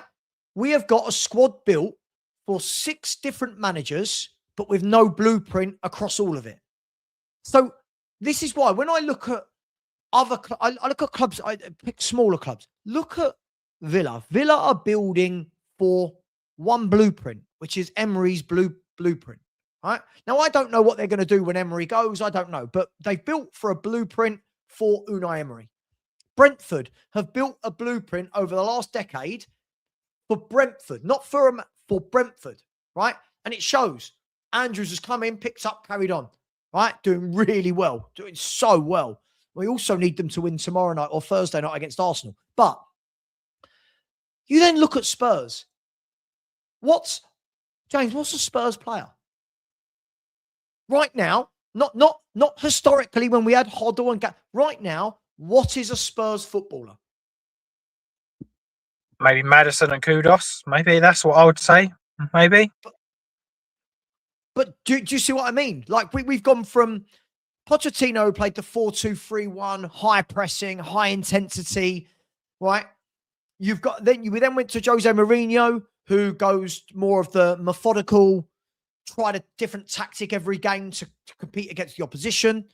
You've then gone to Nuno, who is very defensive. You've then gone to Conte, who's very much more transitional. You've then gone to Ange, who is just completely the opposite, an all-out gung-ho attack.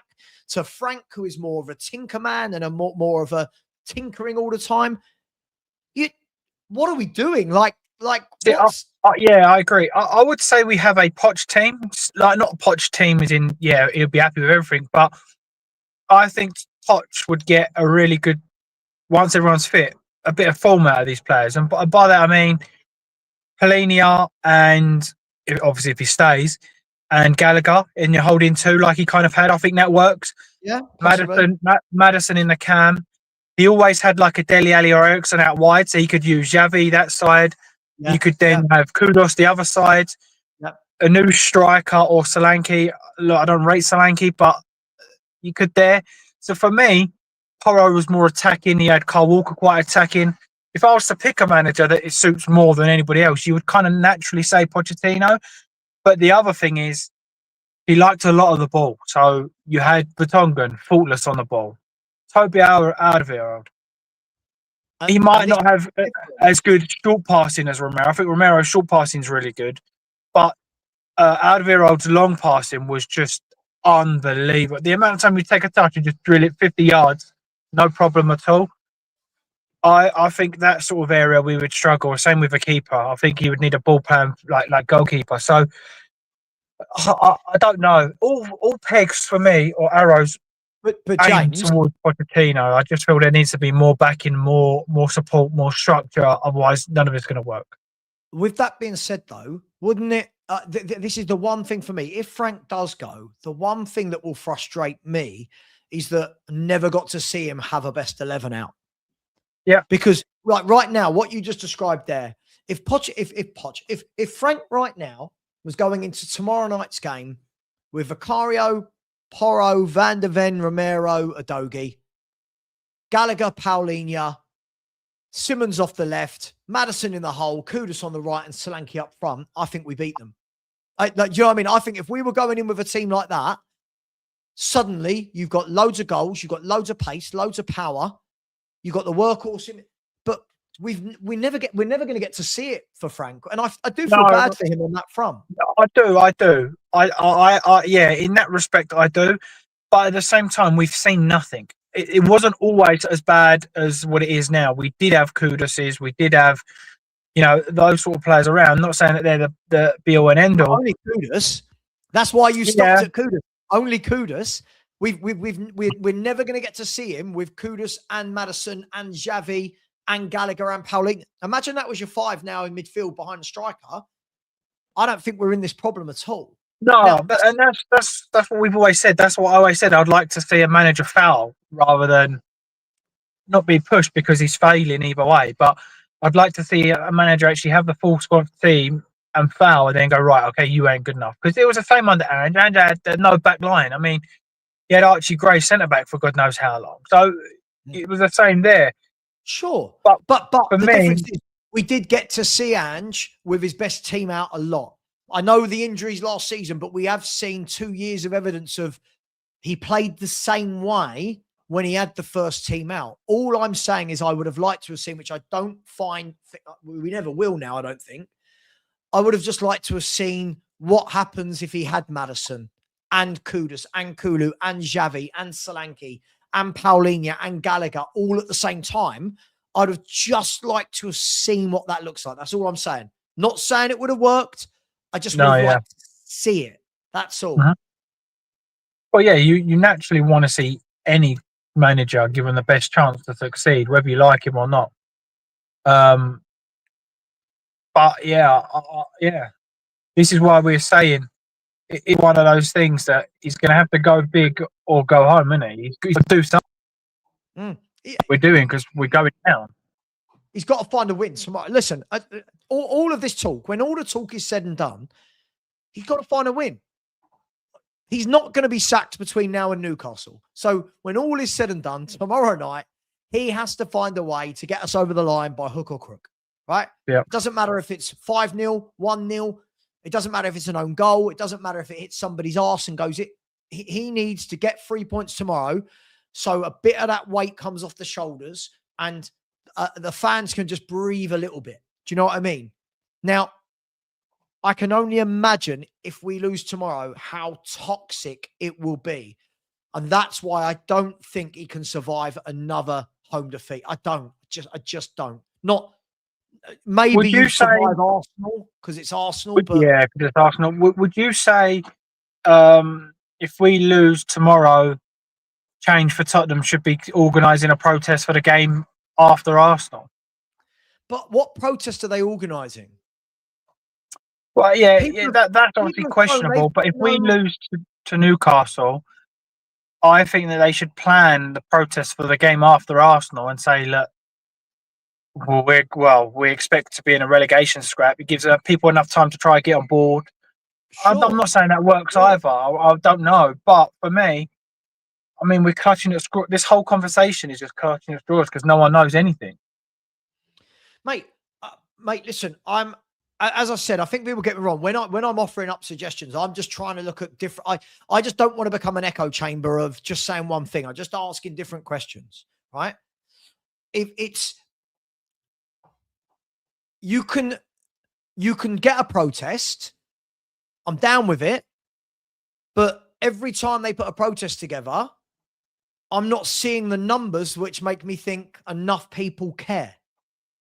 A lot of people seem to care on these types of shows, but when I'm at the stadium, all the vitriol is pointed towards Frank. And I'm sure probably Ange had the same thing. I don't see, when I was in the stadium the other day, and we're 2-0 down to City, I'm not seeing any vitriol towards Enoch, towards Vinay, towards Lang. It's all at Frank. So is there enough appetite, James, for you that you think people will, in their thousands, protest? I mean, that's the $1 million question. But I think if you lose to Newcastle and you set that date of a protest and then we get pumped by Arsenal, yes, I think then people are going to go off momentum and look at that as this isn't good enough. Who do we have after Arsenal? Bournemouth, was it? Who did? Fulham away, wasn't it? Away, okay. So and they're a funny team, aren't they? Fulham, like you never know. They're solid. They're just solid. I mean, look, they've won 10, lost 11, drawn 4. Like they're just Do you know what I mean? They're a one win in 3 type club. You know, we used to be more than that, but now we're a 1 in. We're heading towards 1 in 4. 9. Yeah, 1 in 9. I think. Yeah. It's hard. It is hard, but again, this is where I mean we're talking about Frank by having to roll the dice. Change for Tottenham and the fans and everybody in the stadium are going to have to roll the dice as well. They're going to have to stand up and be counted. They're going to have to go to a protest. They're going to have to scream Levy out. Whatever it is, they need to do it together, or just shut up and take what's going to happen, because they're the only options for me. Frank needs to put his balls on the table. The fans need to do the same. Everybody needs to do the same. It is what it is. Look, as I said, look, I went to the protest before the West Ham game, and it was like 200 and I'm being kind, I think 250, 200 people. Then there was meant to be a walkout at Man City. Didn't see anybody walk out at all. We can do it for the next home game after Arsenal. For me, the walkouts will never work in any kind of football, because if you're winning 3-0 and everyone walks out, you look stupid. To be honest, it's never going to work. So you can't have a protest that revolves around what's happening in a game at the time, right? Absolutely. Because when Dominic Solanke got the equaliser against Man City, everyone's on a high. Now, if Spurs fans truly wanted to protest, if they truly believed in the walkout, whether we were winning 5-0 or losing 5-0 on the 75th minute, if everyone truly wanted to protest, they would have got up and walked out. But it's an emotional game, and that's why it can't happen during the game. It needs to be before the game or after a game. But if you do it after a game and you go and win the game 3-0, yeah, you can't. Right. I agree. That's why it needs to either be before, so you delay your entry. But even then, if you delay it and we get 1-0 up, people are going to be going, fucking hell, I'm going in. Like, do you know what I mean? It could be the one that we've won how many games at home this season? You're telling me they're going to stand outside just in case we do win a game at home? It's not going to happen. That's why, again, they need to make their decision, stick by their decision. Even if it's protesting, then do that. Or what they need to do is have 300 flags made up of ENIC out and then just give them out. Do you mind holding this up at the 25th minute? Because even if you're winning 3-4-0, 25th minute, everyone puts their flag up. Huge. Everyone goes, wow, ENIC out. Sean called it. He said, if there is listen, I've got maximum respect for Sean for this bit. That if there is a real appetite, right? If there's a true appetite, I don't mean like, all right, so the Spurs 5 will go live tonight. They'll have 1.2, 1.3K watching, right? And nearly everyone in the chat goes, yeah, ENIC out, protest, ENIC out. You get to the protest, no fuckers there, right? So I mean a real appetite for protesting, James. This is what Sean said, and I don't want to put words in his mouth. He was saying, monetize it. Turn around and say, right, for everybody that is ENIC out, this is the GoFundMe page we're going to have, right? All the profits that we make from this go towards flags, banners, protests, T-shirts, all this stuff. Build it. Let's see if people truly want to put their money where their mouth is. And for years, I'll be honest, I said, didn't I? And Danny, you know me for years. I said, I don't think protests work. But I hit a brick wall this season where I went, right, we've got to protest. And you turn up and you go, well, no, this is why I thought protests don't work. Every fucker just walks past because not everybody is the same, right? Not everybody wants to stop and do that. Not everybody sees Spurs the same and talks about it like we do all it's day. It's the minority that see it that way. But even the minority, if you have 100 ENIC out flags spread out like arms width apart, held up at the 25th, 26th minute, mate, that's getting recognised. And that's only 100 people. Everyone's going to look at that and go, wow, ENIC out, ENIC out, ENIC out, ENIC. Like, there's going to be 100 flags up. So if you could get 200 that are going into the stadium, all holding their ENIC ENIC flag up and the other ones that have got a scarf or whatever it may be. That for me is going to do a hell of a lot more than a walkout, a walking in late, singing outside. Because let's face it, the owners are in there from, if there's a 3 o'clock kickoff, they're in there at 10 in the morning anyway. So they don't know what's going on the outside unless it's a rare occasion.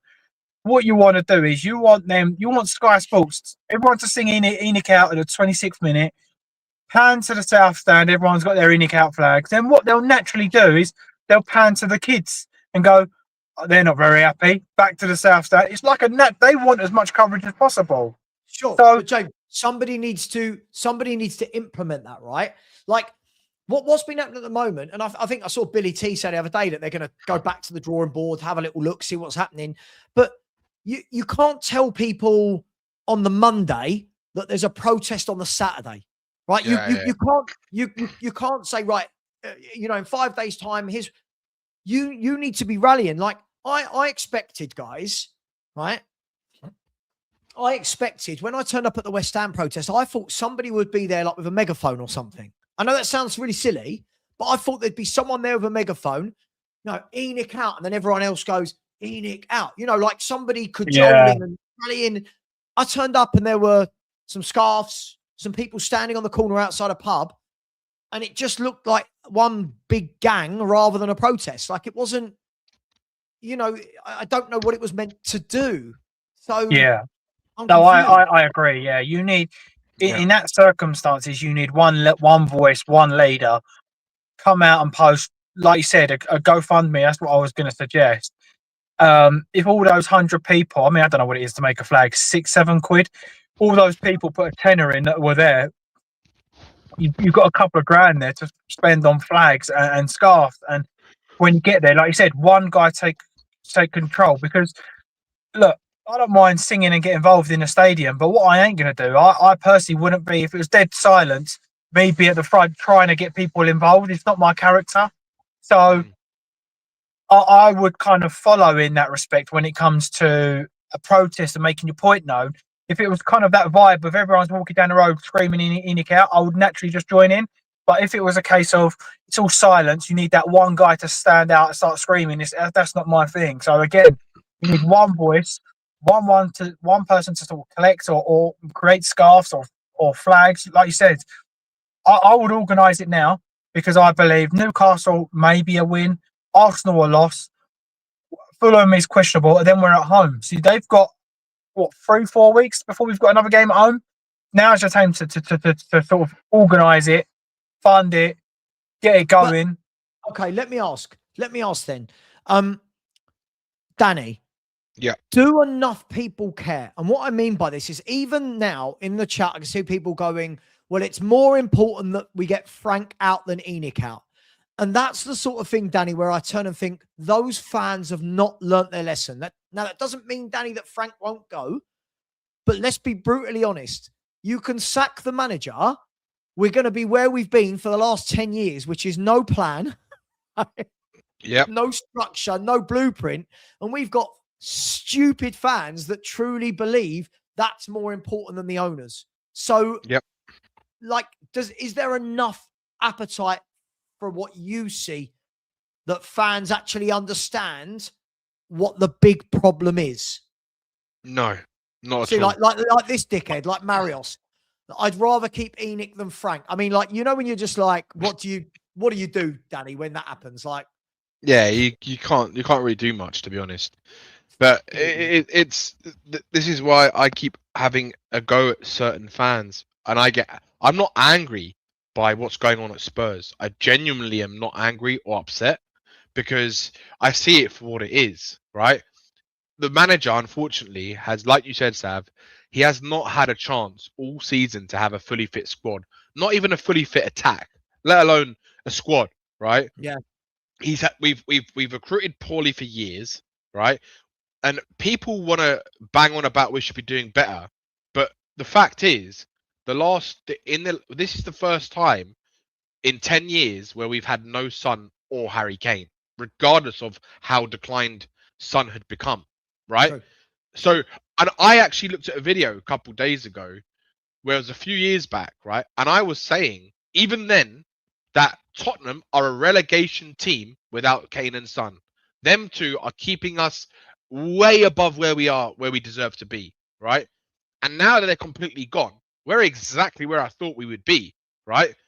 And the fact that we haven't improved in the way that we should have done tells me everything we need to know about this board, right? Which is why I still believe in the next 2 years, I think they're going to sell the club, right? But the problem is we've got 2 years to kind of try and stay in this division. And if they're not going to buy the players that are required to compete in this division, then how are we going to do that, right?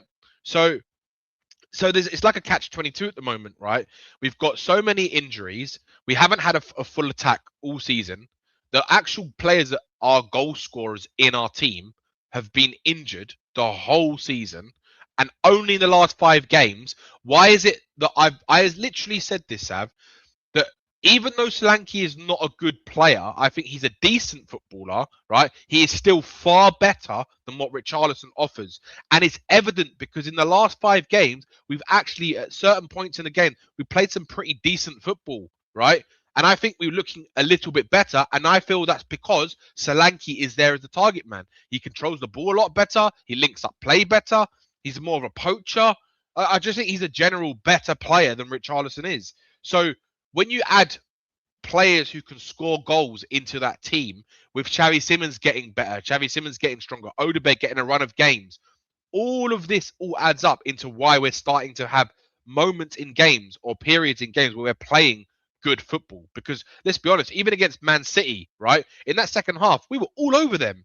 Like it was ridiculous. So and they just went to old Anfield and just beat Liverpool. So I don't want to hear that I don't want to hear this crap about that Frank is not a good manager. It's absolutely useless when people say this, to be honest with you. I just think Tottenham fans, Sav, are way too overreactionary, right?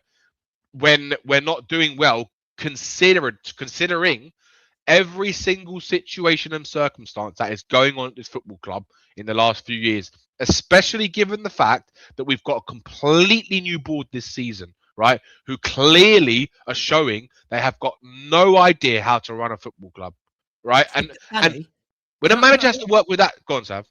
I just want to back up what you said there, right? I've just looked, right? This is what makes me laugh is I'm not saying Frank won't go.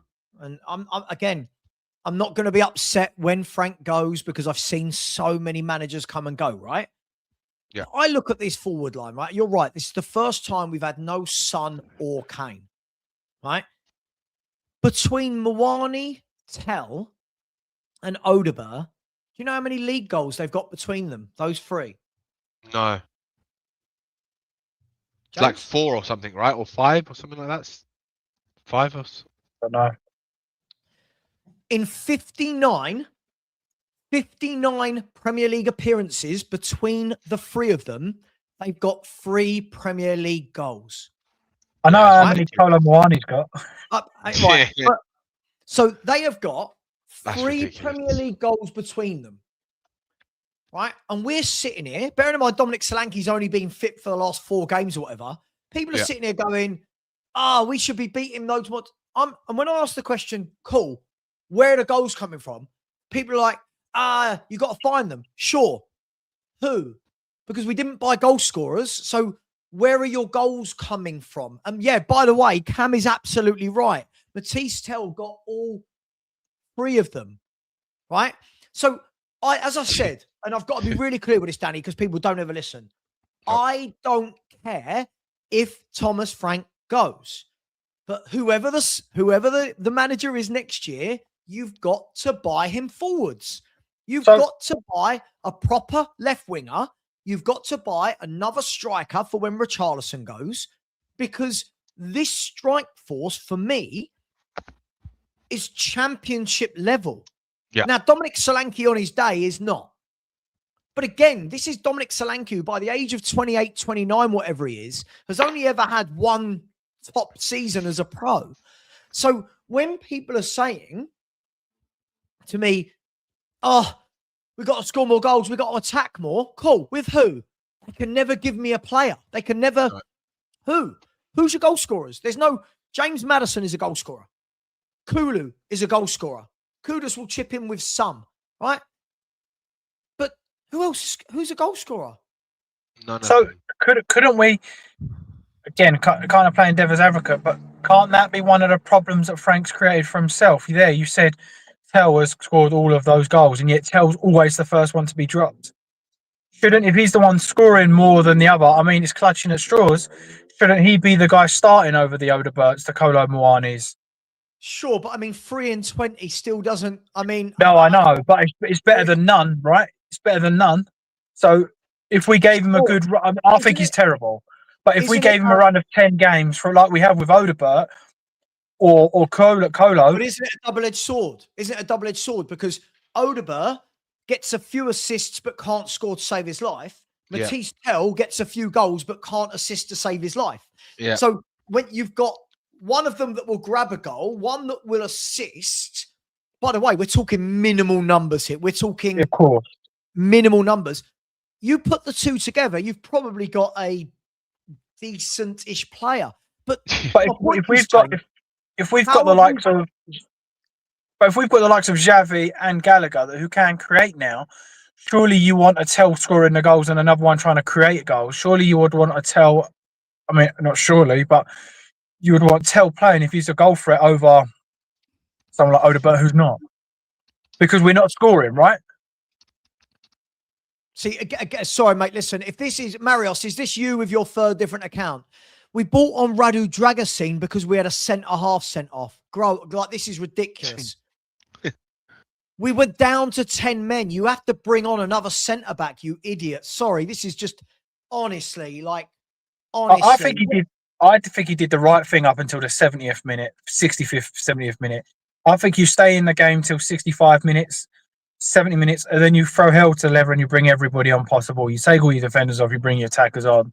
But you have to stay in the game. So I haven't got a problem with him bringing on a centre-back, but I think he waited till like the 80th minute or gone 80th minute before he started bringing on attackers. That for me is not good enough. But hang on, you're down to an informed team with 10 men away from home, right? Like we're talking about, again, the attackers you're talking about bringing on are Tell and Mawani. Like, we're not talking about we had players on the bench that come on and change games. No, I know, but if you're going to go for it, go for it. Do you know what I mean? You have to bring them on. Look, I just think Danny, let me ask you a question. Sorry, before you go, let me ask you a question. Go on. And this is where I think if we remove all bias from the conversations, right? If we remove the fact that we support Tottenham Hotspur, if we were looking at this squad that's available right now, and we didn't support Spurs. Imagine this was the level of players available down the road at Leeds or Nottingham Forest, Tells, Odebers, right? These Moanis. We would all go, God, look how crap they are, right? We would all be really honest, Danny, and we'd all go, look how bad they are. Because it's Spurs, we should be getting more out of them. Sorry, I'm going to tell you this. Matisse Tell, in the last 3 seasons of football, right, has scored 10 goals, right? In the last 3 seasons, Matisse Tell has 10 goals, right? Didn't Son score that last season in his last decline season? Right? Now let me tell you about Odebert, right? Odebert, in the last 3 seasons as a footballer, Wilson Odebert in the league has scored, where are we, 24, 25, 23, 24, 5 goals, right? So those two between them have 15 goals over 6 seasons worth of football, right? But I get told they're better than what we're seeing. They're not. Danny, as I always say, based on what evidence are they better than what we're seeing? This is what we've bought. But this is what we've bought.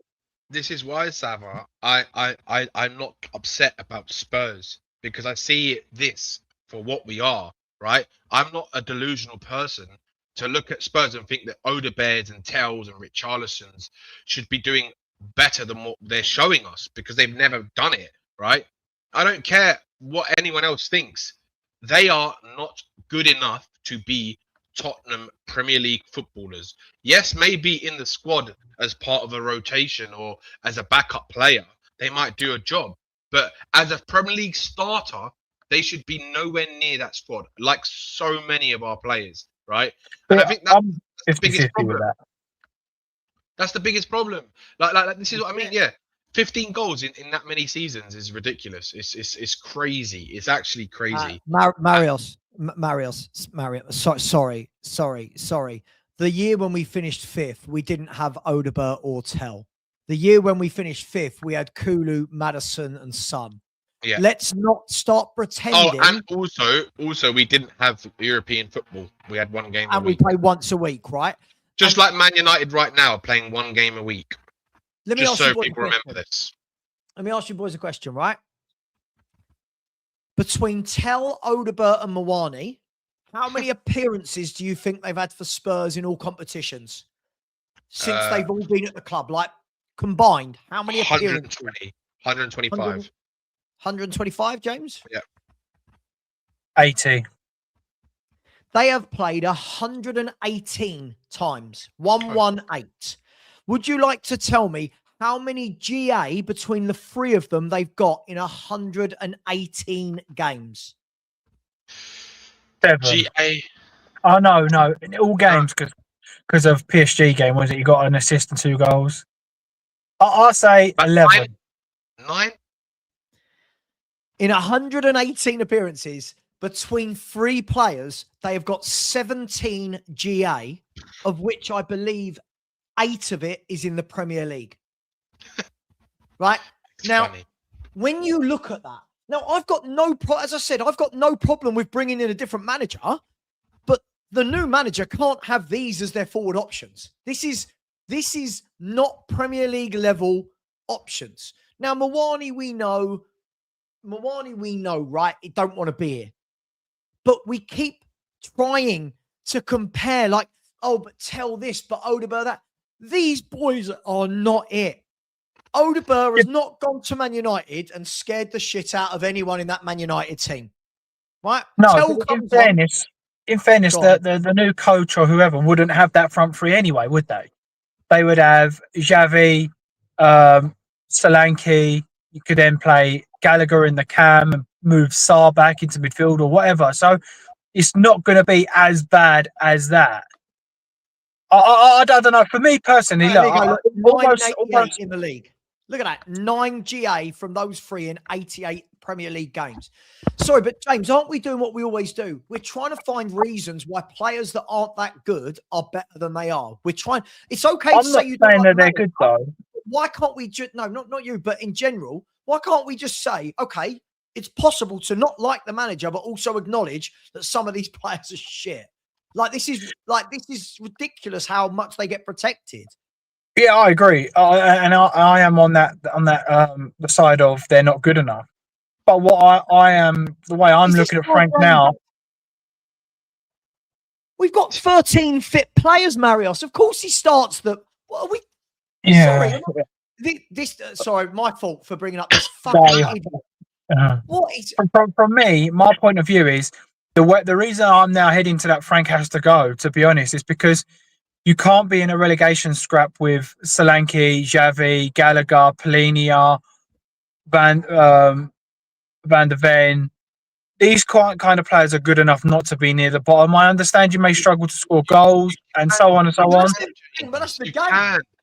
You can because we're not. We can't. I think another manager gets more out of those players. I don't. I do. No, I know. There's no evidence. I agree, but my opinion is the last couple of managers that Tell's been involved in is Frank and Ange. So I'm not going to base him on all of that. Look, I don't rate him. I really don't rate him. But I personally think that he should be. I don't buy into the fact that if we lose our next 2 games, we could be 17th, and that's where we should be with this squad. I think he's better than 17th. I'm sorry. Hang on, James. The squad is better than 17th. Not what we've the got available players now. Yeah, I think they're better than 17th. No, we're not. James, they're playing. You say this. You've got to remember half this 11 that we're putting out right now have just come back from injury. Right, half of them are injured. They're playing twice a week.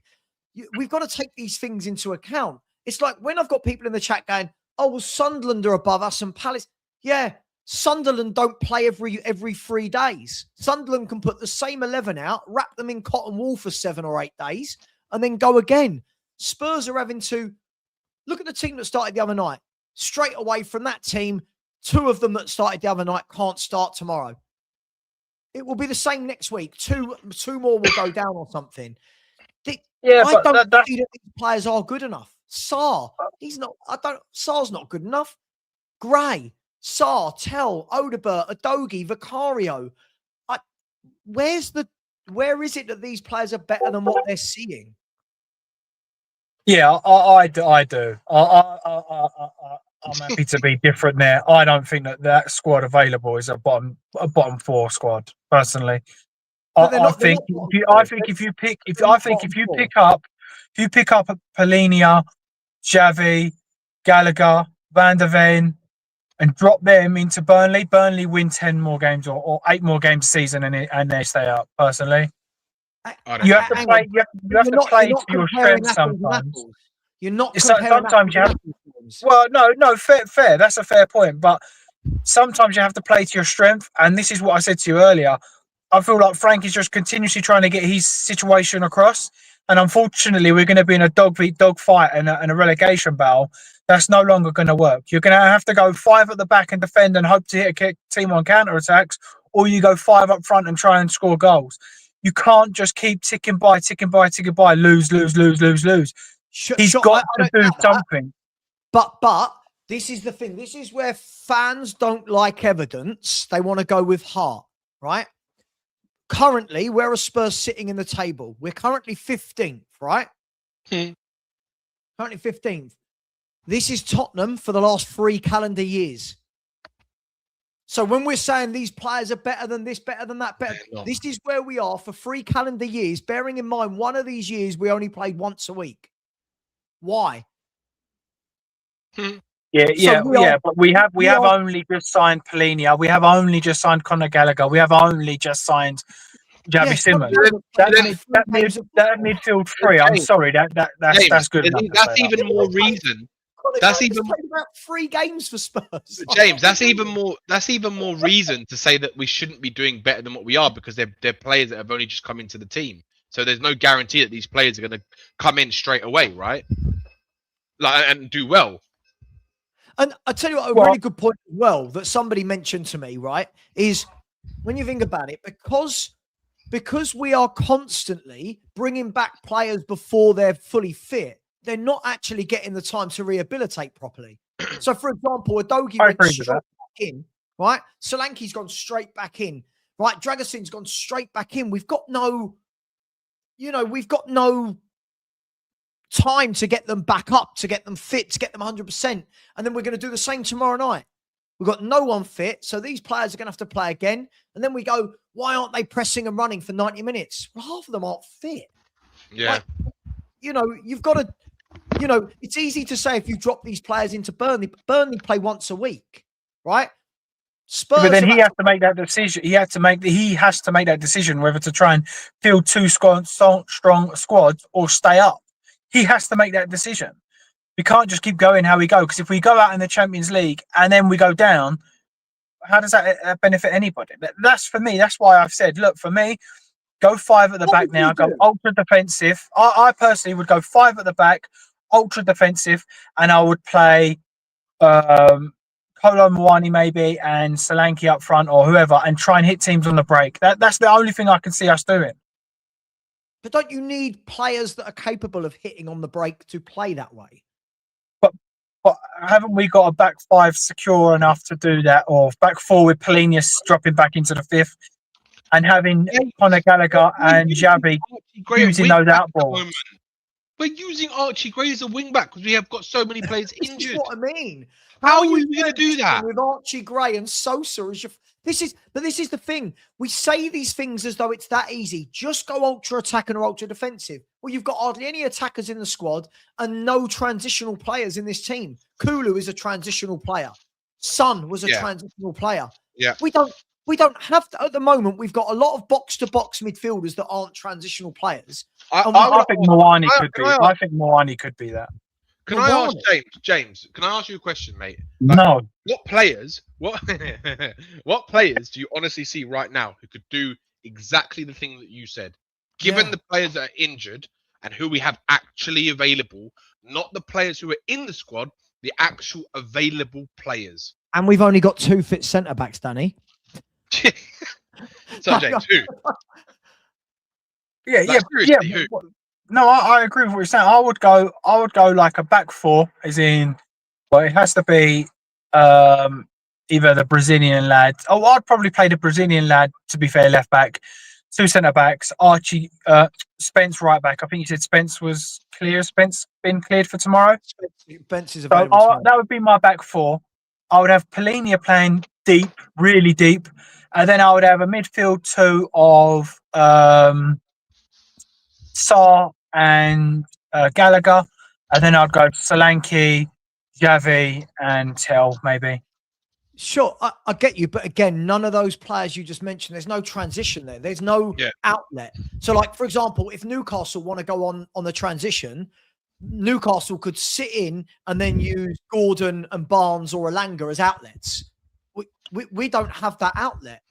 No. Or if we swapped it for Odegaard, you don't think if we played Moani, don't think Moani's quite quick. Most of his goals, if you played him in 1-on-1, do you think he could? To suggest he's going to do it, like, you know my feeling on him, but I'm trying to find a solution rather than just say it's all shit. Let's throw the towel in. James, no one's saying throw the towel in. Can I just say something? You just answered your own question, which I think that's exactly what Frankie's trying to do. Find a solution to something that is clearly he can't find because he doesn't have the players to do what he wants them to do. You just answered your own question. He's trying to find a solution. You're trying to find a solution. So is he. But he's what has he tried to find so far? Because I haven't seen any of it. Hang on. He's played multiple systems, man. He's tried 3 at the back. He's tried 4 at the back. He's tried 2 up top. He's tried 3 up top. He's tried 1 up top. Look, that's basically the 11 we've got for tomorrow, right? But again, look at it. None of those are transition players. Maybe Odegaard. Fucking Sarr. Maybe. Look, this is what we're left with. This is what we've got. Like, who their transitions? Spence isn't good going forward. Gray's not good going forward. Simmons is not a transition. Simmons is the technical guy that will drop into the middle and get on the ball. Odegaard, sure, but what, on his own? Is he going to be like, this is what I don't understand. When we're going, we've got to go one way or the other. You've got to have the players. If right now we had Maddison, Kulu, Kudus, Simmons, I go, right, go all out attack. Fine. Go all out attack. Get all 4 of those attacking midfielders on, go. We don't have it. So what do we do then? What do you think we do then? I think we need more performances like what we saw in the first half before the red card against Man United, right? Where we were battling hard in midfield, getting the ball into Solanke and getting bodies around him. Right? I think we need to do more of that. But as I said to the beginning, I don't know where the goals are coming from. Because again, every time I talk about the lack of goal scorers in this team, I'm told that they're better than what we're seeing, but no one can bring to the table why.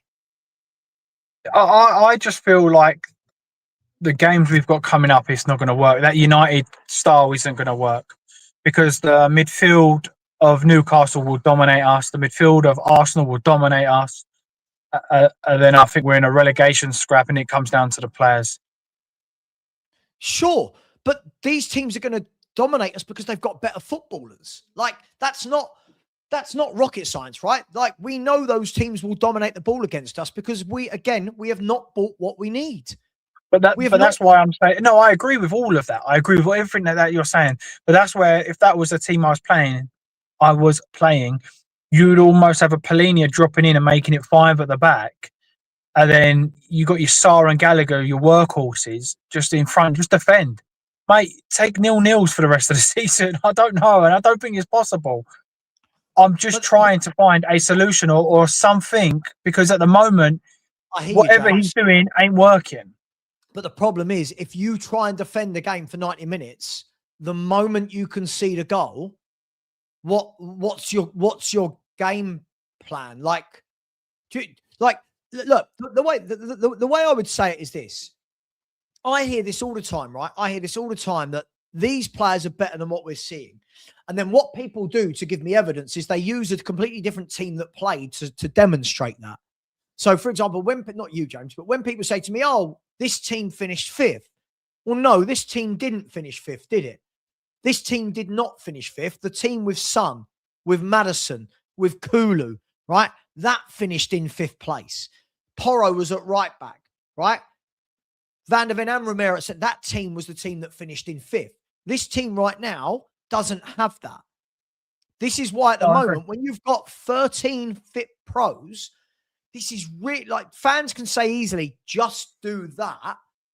You then got people in the chat going, oh, just play Luca Williams-Barnett. Yeah, because that's what Spurs need right now. A 17-year-old kid in midfield in must-win games. Like, what do you do? This team basically finished 17th for a reason.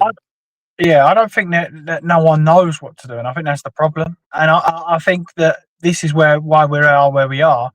It's a matter of rolling the dice and trying something, because I have no idea, to be honest. I really have no idea.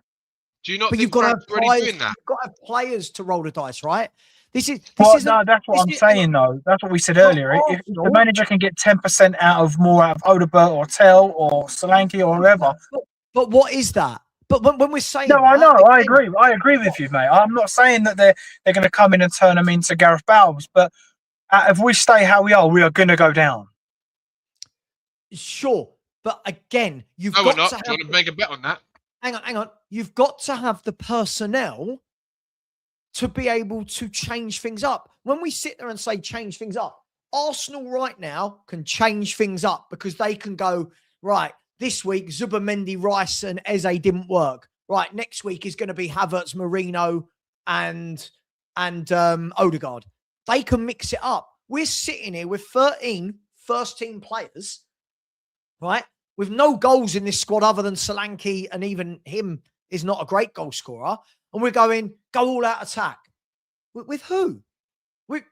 With who? Yeah, how are you getting the ball to them? I know what you're saying, but I would rather roll that dice and try. I'll make a bet with you right now, right here. I'm not making any bets on Tottenham.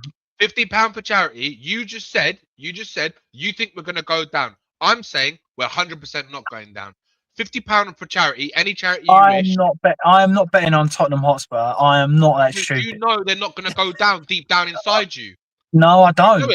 Like I said, at this time and moment, this is what I said to Savva earlier. At this time, I'm confident we're going to stay up. But if we lose our next 2 games and West Ham win and the momentum swings, I can't sit here and say we ain't going down. No, I can't. I think we're getting 11 points at least minimum from the last 13 games, which means we'll stay up.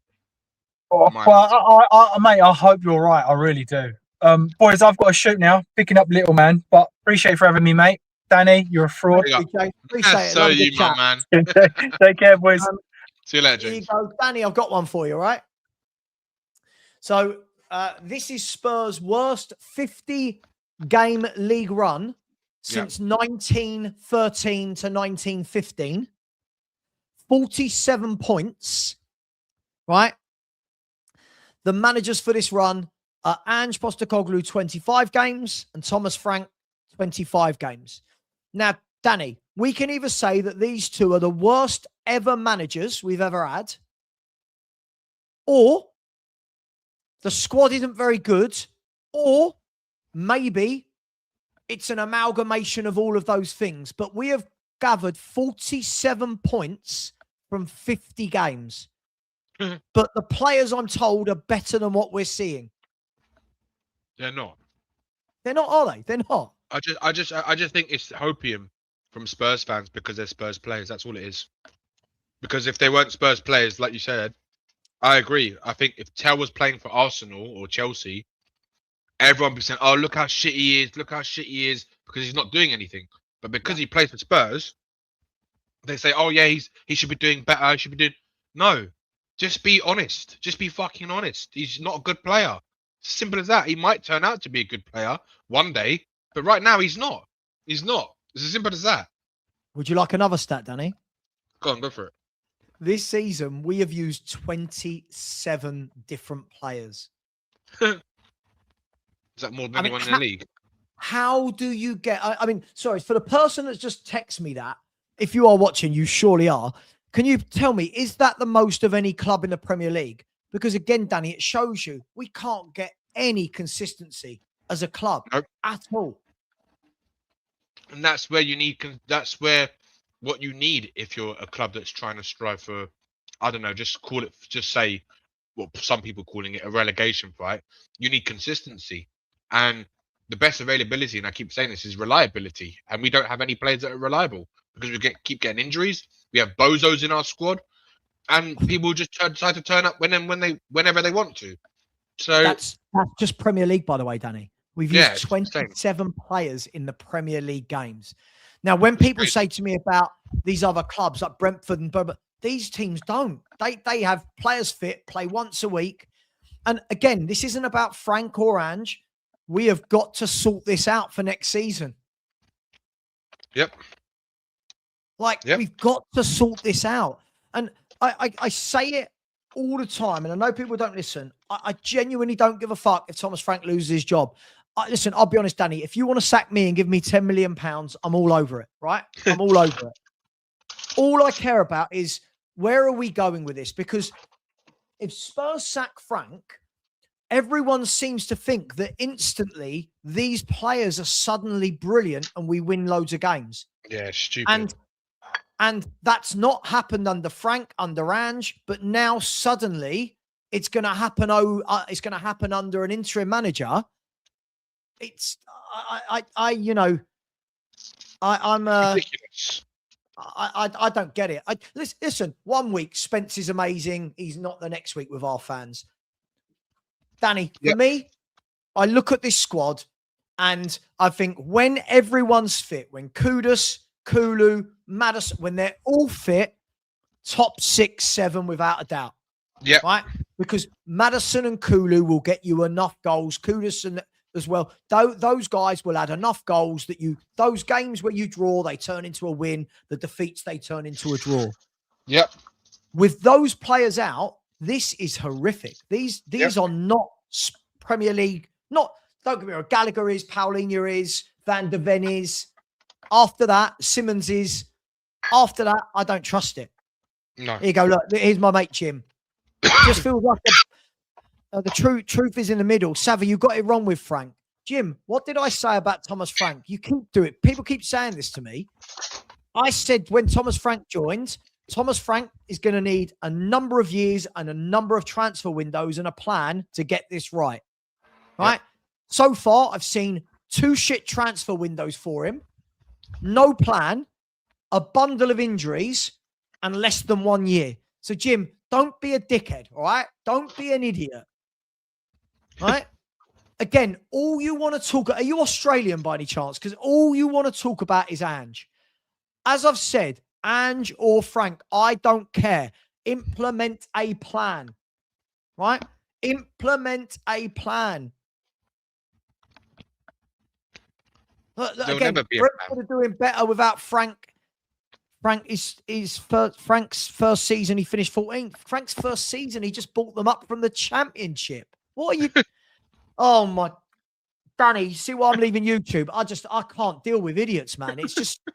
honestly. But you know, the funny thing is, Frank is the one that got Brentford to where they are. Another manager's come in and just taken over from where they were. Could the manager they've got now do what Frank did? That's another question. If you're going to really compare, that's the comparison, but you can't. Mate, the problem with this is, again, as Spurs fans, it's almost like we've got to be one side or the other. I don't care about the Ange versus Frank conversation because it doesn't change my football club. I care about what is the plan. What is the plan at this football club? Now, if we're going to do what we've done to Thomas Frank this season, we need to do this every year. If the new man, if Poch comes in next year and has this injury crisis and can't win games, are they going to give the same energy to Poch? Probably, because these fans are delusional. Probably. Do you know what I mean? Like, we can't turn around and go, yeah, like, let's be fair. It doesn't matter whether you like Frank or not. No sane football fan can say he didn't do an excellent job at Brentford. Because he did. He did an excellent job at Brentford. You ask the Brentford fans, he did an excellent job. What we try doing now, anyone who's massively Frank out, spins it to, it was nothing to do with Frank. what, 7 years as manager was nothing to do with Frank, with Frank. So him for 7 years, taking them from bottom half of the championship to top half of the Premier League, Danny, was nothing to do with this crap manager, no? It's ridiculous. It's you know, it's mad. Honestly, I'm so baffled by the level of maturity from so many people. Yeah, like everyone now. See, look again. Look, this guy's another troll. He did an okay job. He took Brentford from the bottom half of the Premier League of the Championship to the top half of the Premier League and never in a relegation battle. What do you mean he did an okay job? Mate, you're now trolling. You're now trolling. Brentford finishing 9th is a bloody good achievement. What are we talking about? Oh, Danny, I can't. Didn't Brentford have the lowest wage structure in the Premier League as well? Mate, you're a prick. Why don't you go and fuck yourself? Go away. You always do this. I'm not crying at all. I'm calling out twats like you. That's what I do, mate. I'm calling out twats like you that say dumb shit. There you go, mate. All right? Sorry. I can't. I just don't get it, Danny. Like, it's okay to say, yeah, I don't rate Frank, but we can't just pretend that he didn't do a really good job at Brentford. And you've got idiot fans like this that don't get it. YouTube will not miss you. Yet you're still here watching me and paying me, you fool. You're still here paying me, you dickhead. I still think Yeah. Frank is doing as best as he can do with what he's got available. I expect when a new manager comes in, I want to see us win every game towards the end, between now and the end of the season. Savva, I'm going to enlighten you. Frank is here to stay. He ain't leaving. I don't know. That's mate. what I Listen, believe. I don't know. I don't think he survives if we lose tomorrow. I don't think I he do. can. I don't think he can. Who are they going to bring in? Who are they going to bring in? Seriously. Mate, I don't know. That's the other part of when I talk about this. Fine, let Frank go. Who you bringing in as interim? There's no one. I don't know who that guy is. Oh, God, they've all started now. Look, here you go. Fucking idiots everywhere. Honestly, these people, their parents have a lot to answer for as to how fucking idiotic they are. Honestly. Ignore them. Honestly, mate. I'm so done with this world. It's just so pathetic. Look, Danny, I don't know, mate. I don't know. I'm looking at this. Listen, one of the things I've never changed. I've never changed my stance on Danny, as you know, from the summer. I've not changed my stance on. I said in the summer, I worry about where the goals are going to come from. I've said all year, I worry about the football and where the goals are going to come from with the transfer window we had. Yep. And I've not changed my mind on that. Nothing's changed. I've not changed my mind on that. I've not seen. I see fans wanting to praise Odebers and Tells and Mwanis and Richarlisons and Grays and Bergveld. None of these people would be in a Tottenham squad for me. None of them. Nope. Not one whatsoever. I just that's what we have to deal with. Them. That's what we have to deal with. Let's be honest. Everyone who rates Frank, rates Ange, he's the one that brought these players in. It's interesting, isn't it? Listen, for me, there you go. Let's see my mate Jim. Eddie Howe done more than Frank up the leagues and won a cup with Newcastle. Eddie Howe took over a Premier League football club, mate. Eddie Howe's done a bloody good job, by the way. He's a good manager. But what's this got to do with, like, what's that got to do with anything, Jim? Eddie Howe, the guy who's had millions and millions to spend. Like, Eddie Howe, limitless who's had amount of money. 4 years. Look, these the richest fans... club on the planet. The richest club on the planet. That Newcastle, yeah? Yeah. Yeah, the Eddie Howe who had people like Alexander Isak up front. You know, while we've got Odebers and Tells. Like, it's just mad. Bruno Gomes and Tonali and Joe Linton and Gordon. And... Mate, these fans don't stop and think. Honestly, I can tell people like Jim haven't supported football for a very long time. I can tell. You know when you can just tell who's followed football for a few years versus number of years, right? First of all, Eddie Howe versus Thomas Frank. What on earth is the comparison? What on earth has one got to do with the other, Danny? None. I'm so baffled at these idiots. I'm so baffled. Which is why I say part of the problem, a massive part of this problem, is the fans. I don't care. I call it out as it is. Fans are a massive problem because they expect. Is that true? Eddie Howe has lost more games this season than Frank in all competitions. Yeah, that's funny if that's true. Well, look, he's not having a great. Listen, I like Eddie Howe. I think Eddie Howe's a really good manager, but he's another manager. If he loses to Spurs tomorrow, they're 1 point above us. And he's been there 4 years. Imagine we had a manager for 4 years and we're doing what Newcastle were doing this year. We'd all be crying like mad, wouldn't we? Yep. They're sitting on a -1 goal difference, haven't won a game for 4 in the Premier League. Yep. But everyone expects these teams to be winning every single week in, week out. Doesn't work like that in the Premier League. Jim, you said to me the other day you were older than me. You talk like a child. Who dismissed his time at Bournemouth? As I said, Eddie Howe's an excellent football manager. Eddie Howe's done a really good job. What he did at Bournemouth was brilliant. Same way, what Thomas Frank did at Brentford was brilliant. I'd like to see Jim come on. Why can't it be both? Why is it always got to be one versus the other?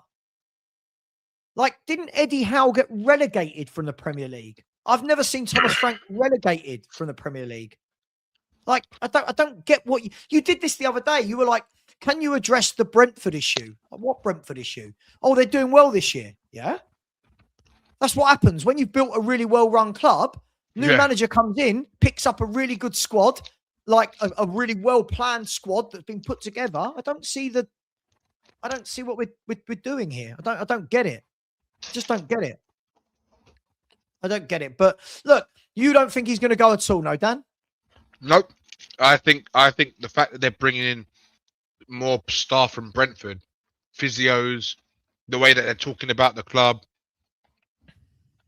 I'd be shocked if he actually gets sacked, to be honest with you. I really people follow him. Why do all these people follow him if he's such a shit manager, like people like Jim tell me? If he's so shit, why do all of these people want to follow him wherever he goes? It's a good question. I don't think he's shit. I just think he's in a shit situation. And I don't know what Frank is capable of because he hasn't really had a chance yet. This is why I'm not overreactionary like nearly 95% of this fan base. They're so overreactionary, it's ridiculous. And it's just sad to see, really, the state of the fan base, because they don't want to look at the actual reality of what's going on at this football club. If they really want to look at the reality, in the last 2 windows, we've spent fuck all.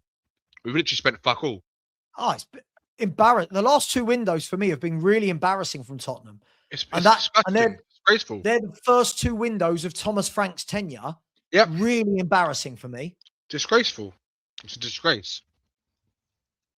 So the fact that he hasn't really been given what he needed, and again, Frank has been very subtle about it, but he has said that he's not really happy with what's been going on, essentially, and how they're running the club and how they're not aligned with the transfers and all that kind of jazz. Mm. See, do you know what? All I'd like to see? I'd like to see one season with Thomas Frank next year where he's got his fully fit squad and he's been given a few players that are really good to help him out. That's all I want to see. Yeah. And if he's shit, you turn around and go, yeah, mate, you've got nowhere to hide. Like you've got nowhere to hide. You've had players, everyone's fit. Right now, I just think I'm looking at these windows, whoever the manager is, I'm looking at these last 2 windows and going, is this really what we're going to give managers to succeed? Yeah. Like people talk about Paulinho. The guy's on loan. Mm-hmm. Not even our footballer, Danny. Nope. The guy's on loan. It would be funny, Sav. It'll be even more criminal if we don't sign Paulinho. Yeah, listen, as I've said, as a grown-up, I don't care who the manager of this football club is, right? I don't care. Sack him. I don't care. I'm going to lose no sleep. If No. Thomas Frank is sacked today, I'm going to lose no sleep and I'll make more money on YouTube. I don't care, right? I don't care. But we're just going to do the same thing again. We're going to go, right, who's the next victim that comes in? Right? Yep. Who's going to come in and do the same thing? Well, my mate Jim's back saying the chat are throwing Saudi money tag at Howe, but dismissing his time at Bournemouth. Yet Frank is praised. Jim, are you dumb? I have not once dismissed his time at Bournemouth, so the chat can't be agreeing with me. I think Eddie Howe is a very... I can't believe I'm doing this again. Eddie Howe is an excellent football manager who's in a Why tough don't Jim come period on? right now. I'd love Jim to come on. Jim, come on the chat and talk to us because you're saying things that no one has said. I think Eddie Howe's an excellent coach. Anybody that can go through the leagues like Howe did, I've got so much respect for. I like Eddie Howe, right? I like Eddie Howe. This is 3 days in a row you've done this, Jim. You throw a subject that I've not talked about and make out as though I've started a conversation. You're trying to pretend what my thoughts are on Brentford or Newcastle. You haven't actually asked me. You're just creating a narrative in your own head. So feel free to come on, Jim. We'll actually have the conversation. But we know you won't. You shit yourself, right? Because you're making things up. I would love Eddie Howe at Tottenham, by the way. I've always liked Eddie Howe. A lot of Tottenham fans would too. Yeah. I've always liked Eddie Howe. I don't know where this suddenly Frank versus Howe has come from. But the thing is, if Eddie Howe, right? Eddie Howe, as far as I'm aware, hasn't got an injury crisis and hasn't all season, right? And they're 4 points above us. So what would Eddie Howe do if all of his players were injured like this? I don't understand like how no one's seeing that. They don't know. So, They choose not to look at it as a statistic. no, of course. Look, as I said, I think he'll go. You don't. I think he'll go tomorrow if we lose. But I've got a sneaky feeling we might win tomorrow. Right? I think we've got a sneaky feeling. When you're saying Leo Starman saying, why did we hire Frank? His record is poor. Well, his record isn't poor, is it? His record is excellent. Hence why he brought Brentford up and kept them up and not once in a relegation battle. We can't just make things up. Because I'm really keen. Sorry, one second. Oh, hang on, Danny, can you talk for 1 second? Can you just hold the show for 1 second? Danny.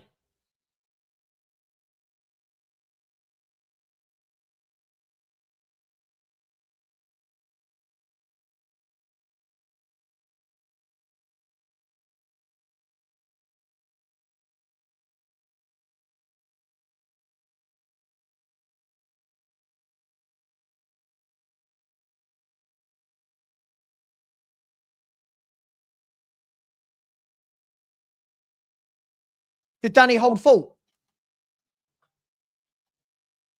Danny. No, he's Can not you hear there. me?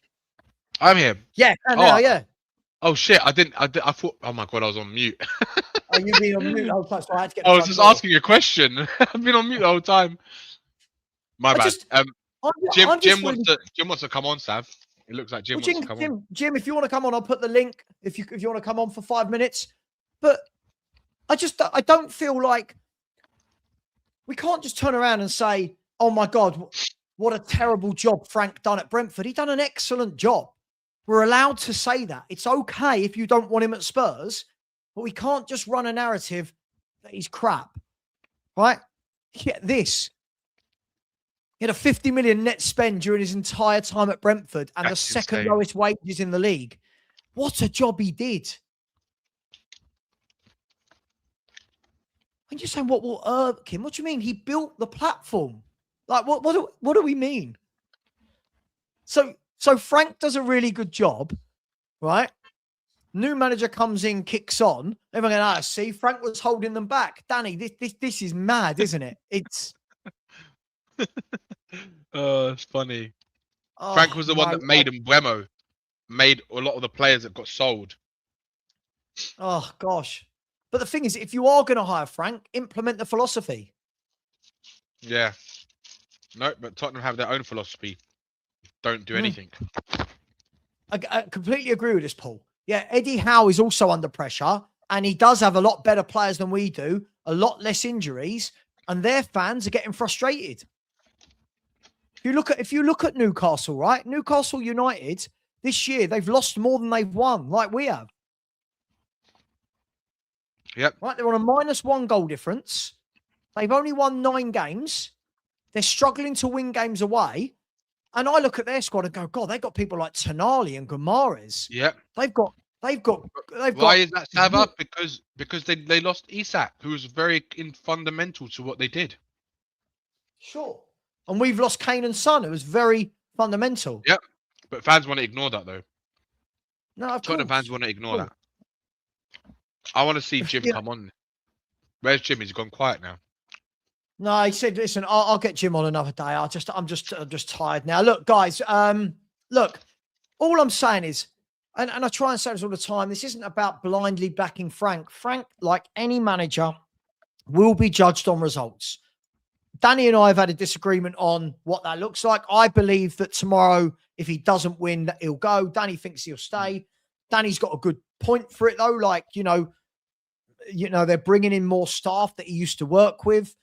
But at the end of the day, I just want to, I've tried this last 3 or 4 months to really look above the manager situation, Danny.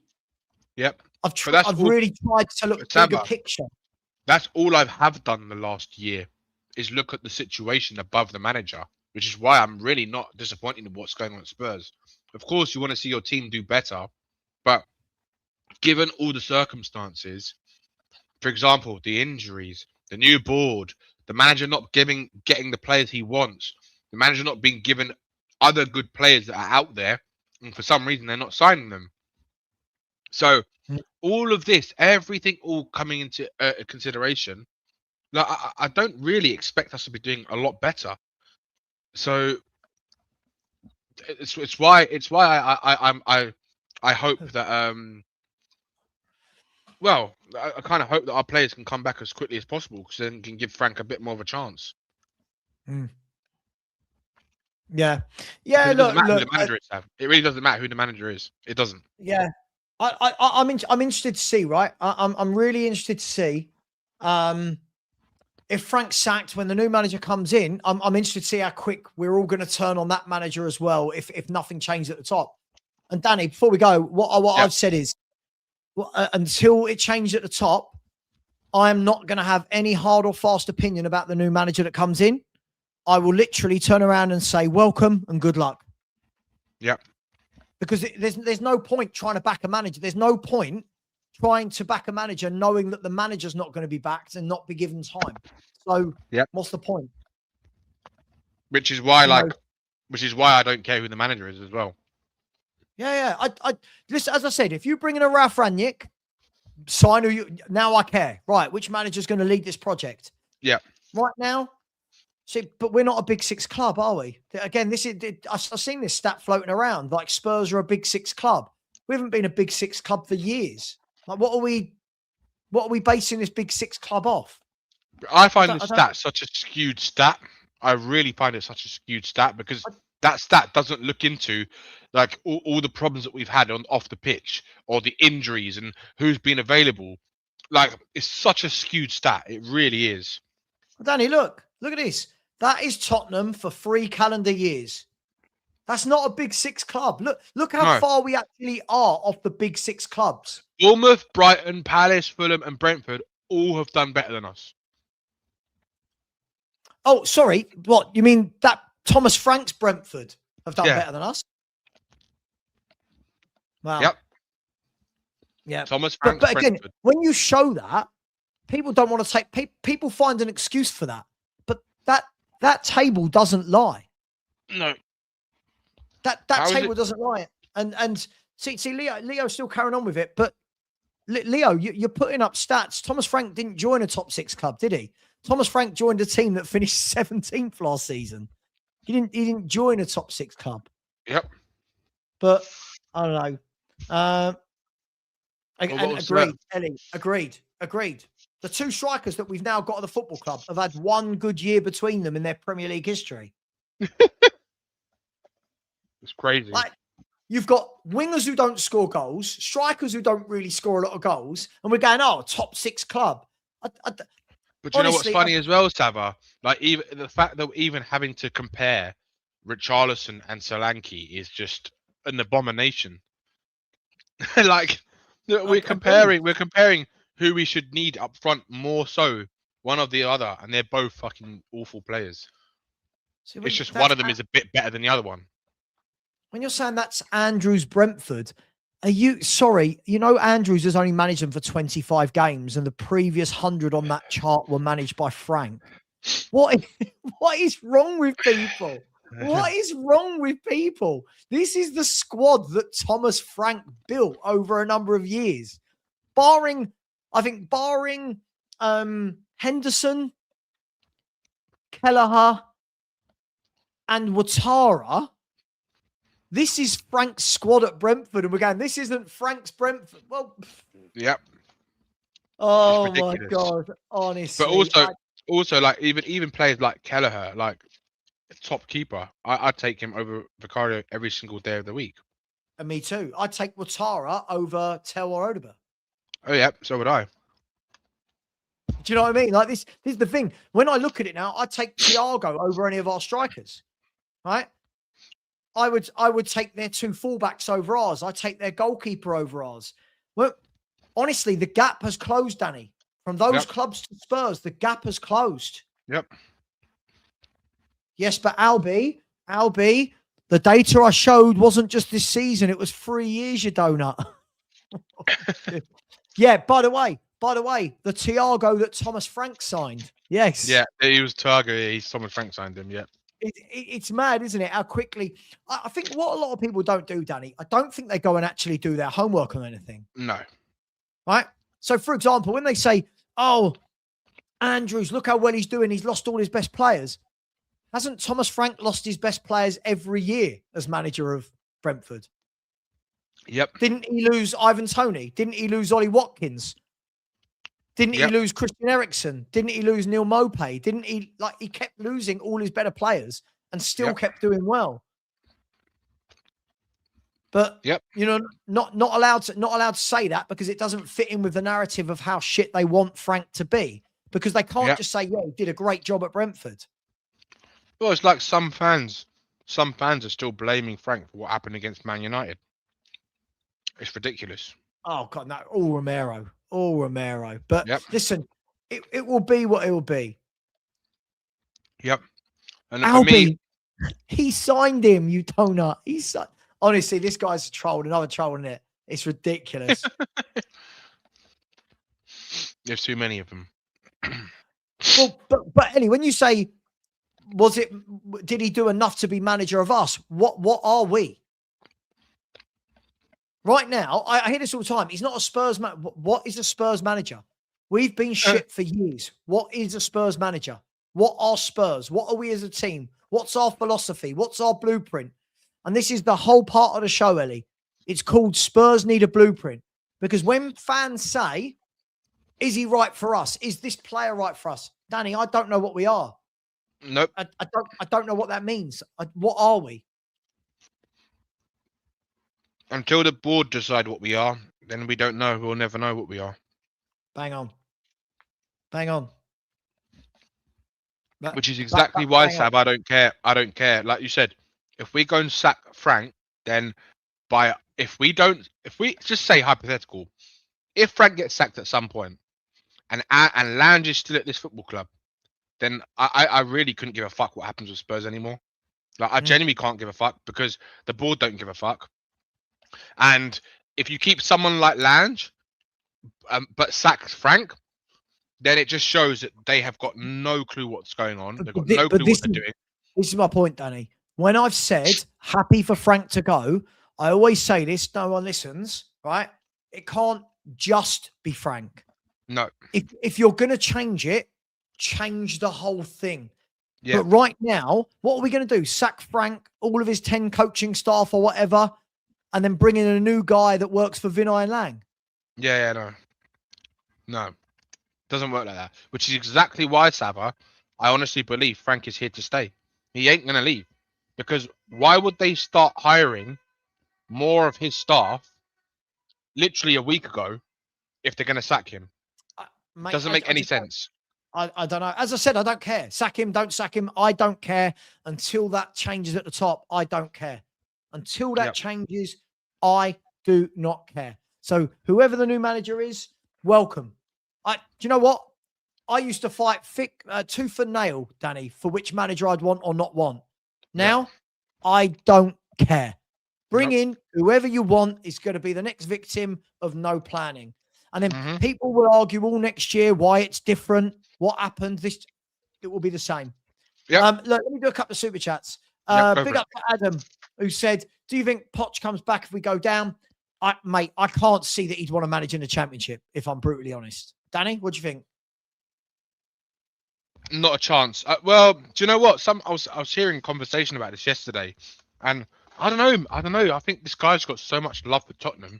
He just talks about it. But I know that in that interview that he had yesterday that got released, he was saying that his dream is still to win the Premier League and the Champions League. So would he come back if it meant Spurs were in the Championship? It's a hard one to say. Part of me thinks he won't, but part of me thinks he actually might because he loves Spurs so much. Yeah, maybe.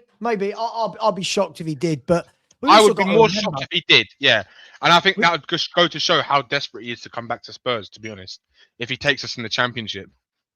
I think we've also got to remember as well that the man's negotiating a World Cup first before anything happens.